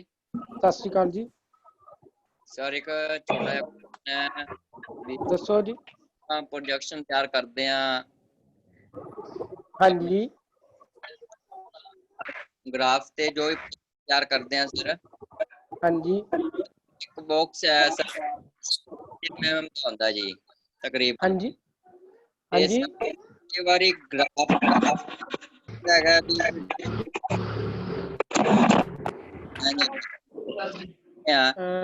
कई बारी सर ड्राइंग बनाउण ਲੱਗਾ ਸਾਨੂੰ ਦਿੱਕਤ ਆਉਂਦੀ ਹੈ ਵੀ ਉਹ ਬਕਸੇ ਕਈ ਵਾਰੀ ਹਾਫ ਰਹਿ ਜਾਂਦੇ ਆ, ਉਹਦਾ ਕੀ ਦਿੱਕਤ ਆਉਂਦੀ, ਕਾਹ ਤੋਂ ਆਉਂਦੀ ਹੈ ਸਾਨੂੰ ਦਿੱਕਤ? ਤੁਸੀਂ ਸਕੇਲ ਹਾਫ ਕਰ ਲਿਆ ਕਰੋ ਨਾ। ਤੁਸੀਂ ਇਹ ਦੇਖਣਾ ਹੈ, ਇਹਦੇ ਲਈ ਕੀ ਹੈ, ਇੱਕ ਸਕੇਲ ਚੈਪਟਰ ਹੈ ਜਿਹਦੇ ਚ ਅਸੀਂ ਇਹ ਸਮਝਦੇ ਹਾਂ ਅਸੀਂ ਸਾਡੇ ਕੋਲ ਜਗ੍ਹਾ ਕਿੰਨੀ ਅਵੇਲੇਬਲ ਆ ਤੇ ਆਬਜੈਕਟ ਦੀ ਲੈਂਥ ਕਿੰਨੀ ਹੈ, ਉਸ ਹਿਸਾਬ ਨਾਲ ਅਸੀਂ ਇਹਨੂੰ ਰਿਡਿਊਸ ਕਰਕੇ ਬਣਾਉਣੇ ਹਾਫ ਸਕੇਲ ਤੇ। ਸਪੋਜ਼ ਕਰੋ ਕੋਈ ਡਾਈਮੈਂਸ਼ਨ 100 mm ਆ, ਤੁਸੀਂ ਉਹਨੂੰ ਹਾਫ ਸਕੇਲ ਚ ਬਣਾਓ, 50 mm ਲੈ ਲਓ। ਡਾਈਮੈਂਸ਼ਨ ਤੁਸੀਂ ਪੂਰੀ ਲਿਖਣੀ ਹੈ ਜਦੋਂ ਡਰਾਇੰਗ ਬਣਾਉਣੀ ਹੈ ਗ੍ਰਾਫ ਪੇਪਰ ਤੇ ਵੀ, ਬਟ ਕੀ ਹੈ ਤੁਸੀਂ ਡਾਈਮੈਂਸ਼ਨ ਪੂਰੀ ਲਿਖਣੀ ਆ ਪਰ ਉਹਨੂੰ ਲੰਬਾਈ ਚੌੜਾਈ ਘੱਟ ਕਰ ਲੈਣੀ ਹੈ। Length, height, breadth you should be minimized according to your space available on the drawing sheet। Half scale ਦੇ ਵਿੱਚ ਤੁਸੀਂ ਬਣਾ ਸਕਦੇ ਜੋ ਉਹਨੂੰ ਕਰਕੇ, ਠੀਕ ਹੈ ਜੀ। ਉਹਦੇ ਵਾਸਤੇ ਸਕੇਲ ਚੈਪਟਰ ਦੀ ਸਟੱਡੀ ਜ਼ਰੂਰ ਕਰੋ। ਹੋ ਸਕਿਆ ਤਾਂ ਮੈਂ ਸਕੇਲ ਚੈਪਟਰ ਦੇ ਬਾਰੇ ਦੱਸਾਂਗਾ, ਇਹਦੇ ਨਾਲ ਇਹੋ ਹੀ ਪ੍ਰੋਬਲਮ ਦੂਰ ਹੋਏਗੀ ਕਿ ਆਪਾਂ ਜਦੋਂ ਡਰਾਇੰਗ ਬਣਾਉਣੇ ਕਿਸੇ ਵੇਲੇ ਸਪੇਸ ਨਹੀਂ ਹੁੰਦੀ, ਫਰੰਟ ਟੌਪ ਵਿਊ ਬਣ ਜਾਂਦਾ ਤੇ ਸਾਈਡ ਵਿਊ ਜਿਹੜਾ ਉਹਦੇ ਲਈ ਸਪੇਸ ਨਹੀਂ ਬਚਦੀ, ਬੱਚਿਆਂ ਨੂੰ ਦਿੱਕਤ ਆਉਂਦੀ ਹੈ। ਉਹਦੇ ਵਾਸਤੇ ਇਹੋ ਹੀ ਆ ਤੁਸੀਂ ਇਹ ਦੇਖੋ ਕਿ ਤੁਹਾਡੇ ਆਬਜੈਕਟ ਦੀ ਲੰਬਾਈ ਚੌੜਾਈ ਕਿੰਨੀ ਹੈ, ਉਹਨੂੰ ਕੈਲਕੂਲੇਟ ਕਰ ਲਓ। ਜਦ ਤੁਸੀਂ ਫਰੰਟ ਤੇ ਸਾਈਡ ਬਣਾਉਣਾ ਹੈ, ਸਾਈਡ ਵਿਊ ਦੇ ਵਿੱਚ ਤੁਸੀਂ ਕੀ ਦੇਖੋਗੇ, ਬ੍ਰੈਡਥ। ਫਰੰਟ ਵਿਊ ਦੇ ਵਿੱਚ ਕੀ ਦੇਖੋਗੇ, ਲੈਂਥ। ਲੈਂਥ ਤੇ ਬ੍ਰੈਡਥ ਨੂੰ ਜਮਾ ਕਰ ਲਓ, ਠੀਕ ਹੈ। ਮੰਨ ਲਓ ਲੈਂਥ ਸਾਡੀ ਹੈਗੀ 100 mm, ਸਾਈਡ ਵਿਊ ਦੀ ਬ੍ਰੈਡਥ ਹੈਗੀ ਸਾਡੇ ਕੋਲ 40 mm, ਸਾਡੇ ਕੋਲ ਆ ਗਿਆ 140। 140 mm ਸਾਡੇ ਕੋਲ ਜਗ੍ਹਾ ਜਿਹੜੀ ਆ ਇਹ ਤੇ ਵਿਊਜ਼ ਲਈ ਚਾਹੀਦੀ ਆ, ਪਲੱਸ ਇਹਦੇ ਵਿੱਚ ਆਪਾਂ ਮਾਰਜਿਨ ਵੀ ਰੱਖਣਾ ਹੈ 30 mm ਜਾਂ 20 mm ਸਪੋਜ਼ ਕਰੋ, ਇਹ ਆ ਗਿਆ 200। ਇਸ ਤਰ੍ਹਾਂ ਸਾਡੇ ਕੋਲ ਇਹ ਦੇਖਣਾ ਵੀ ਆਪਾਂ ਫਰੰਟ ਤੇ ਸਾਈਡ ਵਿਊ ਬਣਾਉਣਾ ਹੈ ਤੇ ਸਾਡੇ ਕੋਲ ਕਿਆ 200 mm ਜਗ੍ਹਾ ਹੈ ਜਿਹਦੇ ਵਿੱਚ ਸਾਨੂੰ, ਕਿਉਂਕਿ ਵਸਤੂ ਦੀ ਲੰਬਾਈ 100 mm ਆ ਰਹੀ ਹੈ, ਚੌੜਾਈ ਉਹਦੀ 40 mm ਆ ਰਹੀ ਹੈ, ਟੋਟਲ ਦੋਵਾਂ ਦਾ 140 ਹੋ ਰਿਹਾ ਹੈ। ਪਰ ਇਸ ਤੋਂ ਇਲਾਵਾ ਸਾਈਡਾਂ ਤੇ ਹੀ ਜਗ੍ਹਾ ਵੀ ਛੱਡਣੀ ਹੈ 20 ਪਲੱਸ 20 mm, ਠੀਕ ਹੈ, 60 ਹੋ ਗਈ। ਇਹ 140 ਤੇ 60 ਨੂੰ ਅਸੀਂ ਜਦੋਂ ਪਲੱਸ ਕਰ ਲਈਏ 200 mm ਹੋ ਜਾਂਦਾ। ਹੁਣ ਅਸੀਂ ਇਹ ਪਹਿਲਾਂ ਦੇਖਣਾ ਵੀ ਜਿਹੜਾ ਵਿਊ ਸਾਨੂੰ ਪੇਪਰ ਚ ਆਇਆ ਬਣਾਉਣ ਲਈ, ਪ੍ਰੋਜੈਕਸ਼ਨ ਆਈ ਹੈ ਜਾਂ ਸਕੇਲ ਆਈ ਹੈ ਬਣਾਉਣ ਲਈ, ਆਪਾਂ ਜੋ ਡਰਾਇੰਗ ਸ਼ੀਟ ਤੇ ਬਣਾਉਣਾ ਚਾਹ ਰਹੇ ਹਾਂ ਕਿਆ ਉਨੀ ਜਗ੍ਹਾ ਸਾਡੇ ਕੋਲ ਹੈ। ਇਹਦੇ ਵਾਸਤੇ ਪ੍ਰੀ ਪਲਾਨ ਪਹਿਲਾਂ ਹੋਣਾ ਚਾਹੀਦਾ, ਬਹੁਤ ਜ਼ਰੂਰੀ ਹੈ। ਜਦੋਂ ਵੀ ਆਰਥੋਗ੍ਰਾਫਿਕ ਬਣਾਓ ਇਹਦੀ ਡਾਈਮੈਂਸ਼ਨਸ ਦੀ ਜਿਹੜੀ ਕੈਲਕੂਲੇਸ਼ਨ ਕਰ ਲੈਣੀ ਚਾਹੀਦੀ ਹੈ, ਲੈਂਥ ਬ੍ਰੈਡਥ ਦੀ ਕਰ ਲੈਣੀ ਚਾਹੀਦੀ ਹੈ ਫਰੰਟ ਤੇ ਸਾਈਡ ਬਣਾਉਣ ਲਈ। ਜਦੋਂ ਤੁਸੀਂ ਫਰੰਟ ਤੇ ਟੌਪ ਵਿਊ ਬਣਾਉਣਾ ਉਦੋਂ ਤੁਸੀਂ ਕਿਹੜੀ ਚੀਜ਼ ਦੀ ਕਰੋਗੇ, ਹਾਈਟ ਤੇ ਪਲੱਸ ਬ੍ਰੈਡਥ ਦੀ ਟੋਟਲ ਕਰ ਲੋਗੇ ਤੇ ਪਲੱਸ ਉਹਦੇ ਚ ਤਿੰਨਾਂ ਸਾਈਡਾਂ ਤੇ ਮਾਰਜਨ ਛੱਡੋਗੇ, ਕਿਉਂਕਿ ਵਿਚਕਾਰ ਗੈਪ ਵੀ ਛੱਡੋਗੇ ਫਰੰਟ ਤੇ ਟੌਪ ਵਿਊ ਦੇ ਵਿੱਚ। ਤੁਸੀਂ ਉਹਦਾ ਲਿਖਣਾ ਵੀ ਆ, ਡਾਈਮੈਂਸ਼ਨ ਦੇਣੀ ਹੈ, ਫਰੰਟ ਵਿਊ ਵੀ ਲਿਖਣਾ ਹੈ ਹਨਾ, ਟੌਪ ਵਿਊ ਲਿਖਣਾ। ਇਸ ਤਰ੍ਹਾਂ ਤੁਸੀਂ ਕੀ ਕਰਿਆ ਕਰੋ, ਇੱਕ ਕੈਲਕੂਲੇਟ ਕਰ ਲਿਆ ਕਰੋ ਵੀ ਮੈਂ ਜਦੋਂ ਫਰੰਟ ਟੌਪ ਬਣਾਉਣਾ ਹੈ ਉਹਦੀ ਫਰੰਟ ਦੀ ਹਾਈਟ ਕਿੰਨੀ ਆ ਤੇ ਟੌਪ ਵਿਊ ਦੀ ਚੌੜਾਈ ਕਿੰਨੀ ਹੈ। ਇਹਨਾਂ ਦੋਵਾਂ ਨੂੰ ਪਹਿਲਾਂ ਮੈਂ ਜਮਾ ਕਰ ਲਾਂ, ਫਿਰ ਮੈਂ ਤਿੰਨਾਂ ਸਾਈਡਾਂ 'ਚ ਮਾਰਜਨ ਰੱਖਣਾ ਹੈ, ਉੱਪਰਲੇ ਪਾਸੇ, ਵਿਚਕਾਰ ਔਰ ਥੱਲੜੇ ਬੋਟਮ ਤੇ ਬਾਰਡਰ ਲਾਗੇ। ਕਿਆ ਇਹ ਮਾਰਜਨ ਰੱਖ ਕੇ ਮੇਰਾ ਟੋਟਲ ਇੰਨਾ ਆ ਰਿਹਾ ਹੈ ਜਿੰਨੀ ਮੇਰੇ ਕੋਲ ਡਰਾਇੰਗ ਸ਼ੀਟ ਹੈਗੀ ਹੈ। ਜੇ ਨਹੀਂ ਆ ਰਿਹਾ ਉਸ ਚੀਜ਼ ਦੀ ਹਰ ਜਿਹੜੀ ਹੈ ਲੰਬਾਈ ਚੌੜਾਈ ਉਹਨੂੰ ਅੱਧਾ ਲੈ ਲਓ। ਜੇ 100 ਆ ਉਹਨੂੰ 50 ਕਰ ਲਓ, ਜੇ 40 ਆ ਉਹਨੂੰ 20 ਲੈ ਲਓ, ਠੀਕ ਹੈ। ਜੇ ਹਾਈਟ ਉਹਦੀ ਮੰਨ ਲਓ 60 ਆ ਉਹਨੂੰ 30 ਲੈ ਲਓ। ਉਹਨੂੰ ਅਸੀਂ ਹਾਫ ਸਕੇਲ ਕਹਿੰਦੇ, ਉਹਨੂੰ ਹੀ ਕਹਿੰਦੇ ਹਾਫ ਸਕੇਲ।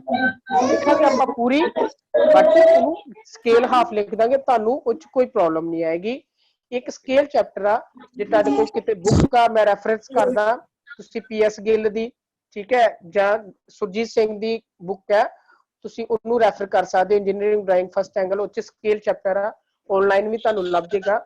ਉਹਨੂੰ ਤੁਸੀਂ ਪੜੋ। ਨਾ ਪਤਾ ਲੱਗੇ ਤੁਸੀਂ ਮੇਰੇ ਨਾਲ ਫ੍ਰੀਲੀ ਕੰਟੈਕਟ ਕਰ ਸਕਦੇ ਹੋ। ਸਕੇਲ ਬਾਰੇ ਮੈਂ ਸਮਝਾ ਦਾਂਗਾ। ਸਕੇਲ ਚੈਪਟਰ ਤੋਂ ਹੀ ਇਹ ਤੁਹਾਡੀ ਪ੍ਰੋਬਲਮ ਸੋਲਵ ਹੋਏਗੀ। ਇਨ ਲਾਰਜ ਸਕੇਲ ਕਿਸ ਤਰ੍ਹਾਂ ਕਰਨਾ, ਇਹ ਸਕੇਲ ਚੈਪਟਰ ਤੇ ਬਹੁਤ ਇਹਦੇ ਕਰਕੇ ਜ਼ਰੂਰੀ ਹੈ ਕਿ ਮੰਨ ਲਓ ਤੁਸੀਂ ਇੱਕ ਰਿਸਟ ਵਾਚ ਕੰਪਨੀ 'ਚ ਲੱਗੇ ਹੋ, ਉਹ 'ਚ ਬਹੁਤ ਛੋਟੇ ਟਿਨੀ ਪਾਰਟਸ ਨੇ। ਹੁਣ ਉਹਨਾਂ ਨੂੰ ਤੁਸੀਂ ਕਿਸ ਤਰ੍ਹਾਂ ਦਿਖਾਓਗੇ? ਉਹਨਾਂ ਨੂੰ ਅਸੀਂ ਇਨ ਲਾਰਜ ਕਰਕੇ ਬਣਾਉਂਦੇ ਆ, ਯਾਨੀ ਕਿ ਉਹਨਾਂ ਦੇ ਅਸਲ ਰੂਪ ਤੋਂ ਵੱਡਾ ਕਰਕੇ ਬਣਾਵਾਂਗੇ, ਉਹਨੂੰ ਅਸੀਂ ਇਨ ਲਾਰਜ ਸਕੇਲ ਕਹਿੰਦੇ ਆ। ਇਸੇ ਤਰ੍ਹਾਂ ਤੁਸੀਂ ਇੱਕ DMC ਡਰਾਫਟਮੈਨ ਸਿਵਲ ਦਾ ਕੋਰਸ ਕੀਤਾ, ਤੁਸੀਂ ਫਲਾਈਓਵਰ ਦਾ ਇੱਕ ਨਕਸ਼ਾ ਬਣਾਉਣਾ ਹੈ, ਰੋਡ ਮੈਪ ਬਣਾਉਣਾ ਹੈ ਜਾਂ ਸ਼ੋਪਿੰਗ ਕੰਪਲੈਕਸ ਬਣਾਉਣਾ ਹੈ। ਹੁਣ ਐਕਚੁਅਲ 'ਚ ਉਹਦਾ ਸਾਈਜ਼ ਤੇ ਬਹੁਤ ਵੱਡਾ ਹੈ, ਆਪਾਂ ਉਹਨੂੰ ਛੋਟਾ ਕਰਕੇ ਬਣਾਵਾਂਗੇ ਡਰਾਇੰਗ ਸ਼ੀਟ ਤੇ, ਉਹਨੂੰ ਅਸੀਂ ਰਿਡਿਊਸਿੰਗ ਸਕੇਲ ਕਹਿੰਦੇ ਆ। ਠੀਕ ਹੈ, ਸੋ ਇਹ ਡਿਪੈਂਡ ਕਰਦਾ ਕਿ ਸਾਡੇ ਕੋਲ ਡਰਾਇੰਗ ਸ਼ੀਟ ਤੇ ਜਗ੍ਹਾ ਕਿੰਨੀ ਅਵੇਲੇਬਲ ਆ ਔਰ ਆਬਜੈਕਟ ਕਿਹੜਾ ਦਿੱਤਾ ਗਿਆ, ਉਹਦੇ ਅਕੋਰਡਿੰਗਲੀ ਅਸੀਂ ਕੈਲਕੂਲੇਟ ਕਰਕੇ ਫੇਰ ਬਣਾਉਂਦੇ ਆ ਫਰੰਟ, ਟੌਪ ਤੇ ਸਾਈਡ ਵੀ। ਹਾਂਜੀ, ਹੋਰ ਕੋਈ ਪਲੀਜ਼? ਸਰ ਬਹੁਤ ਬਹੁਤ ਧੰਨਵਾਦ, ਥੈਂਕ ਯੂ ਸਰ। ਕੋਈ ਗੱਲ ਨਹੀਂ, ਵੈਲਕਮ ਜੀ। ਮੇਰਾ ਨੰਬਰ ਤੁਸੀਂ ਨੋਟ ਕਰ ਲਿਓ, ਡਿਸਪਲੇ ਤੇ ਹੁੰਦਾ ਹੈਗਾ, ਤੇ ਤੁਸੀਂ ਕੰਟੈਕਟ ਕਰ ਸਕਦੇ ਹੋ ਫ੍ਰੀਲੀ, ਕਦੀ ਵੀ ਤੁਹਾਨੂੰ ਕੋਈ ਦਿੱਕਤ ਕਿਸੇ ਤਰ੍ਹਾਂ ਦੀ ਵੀ।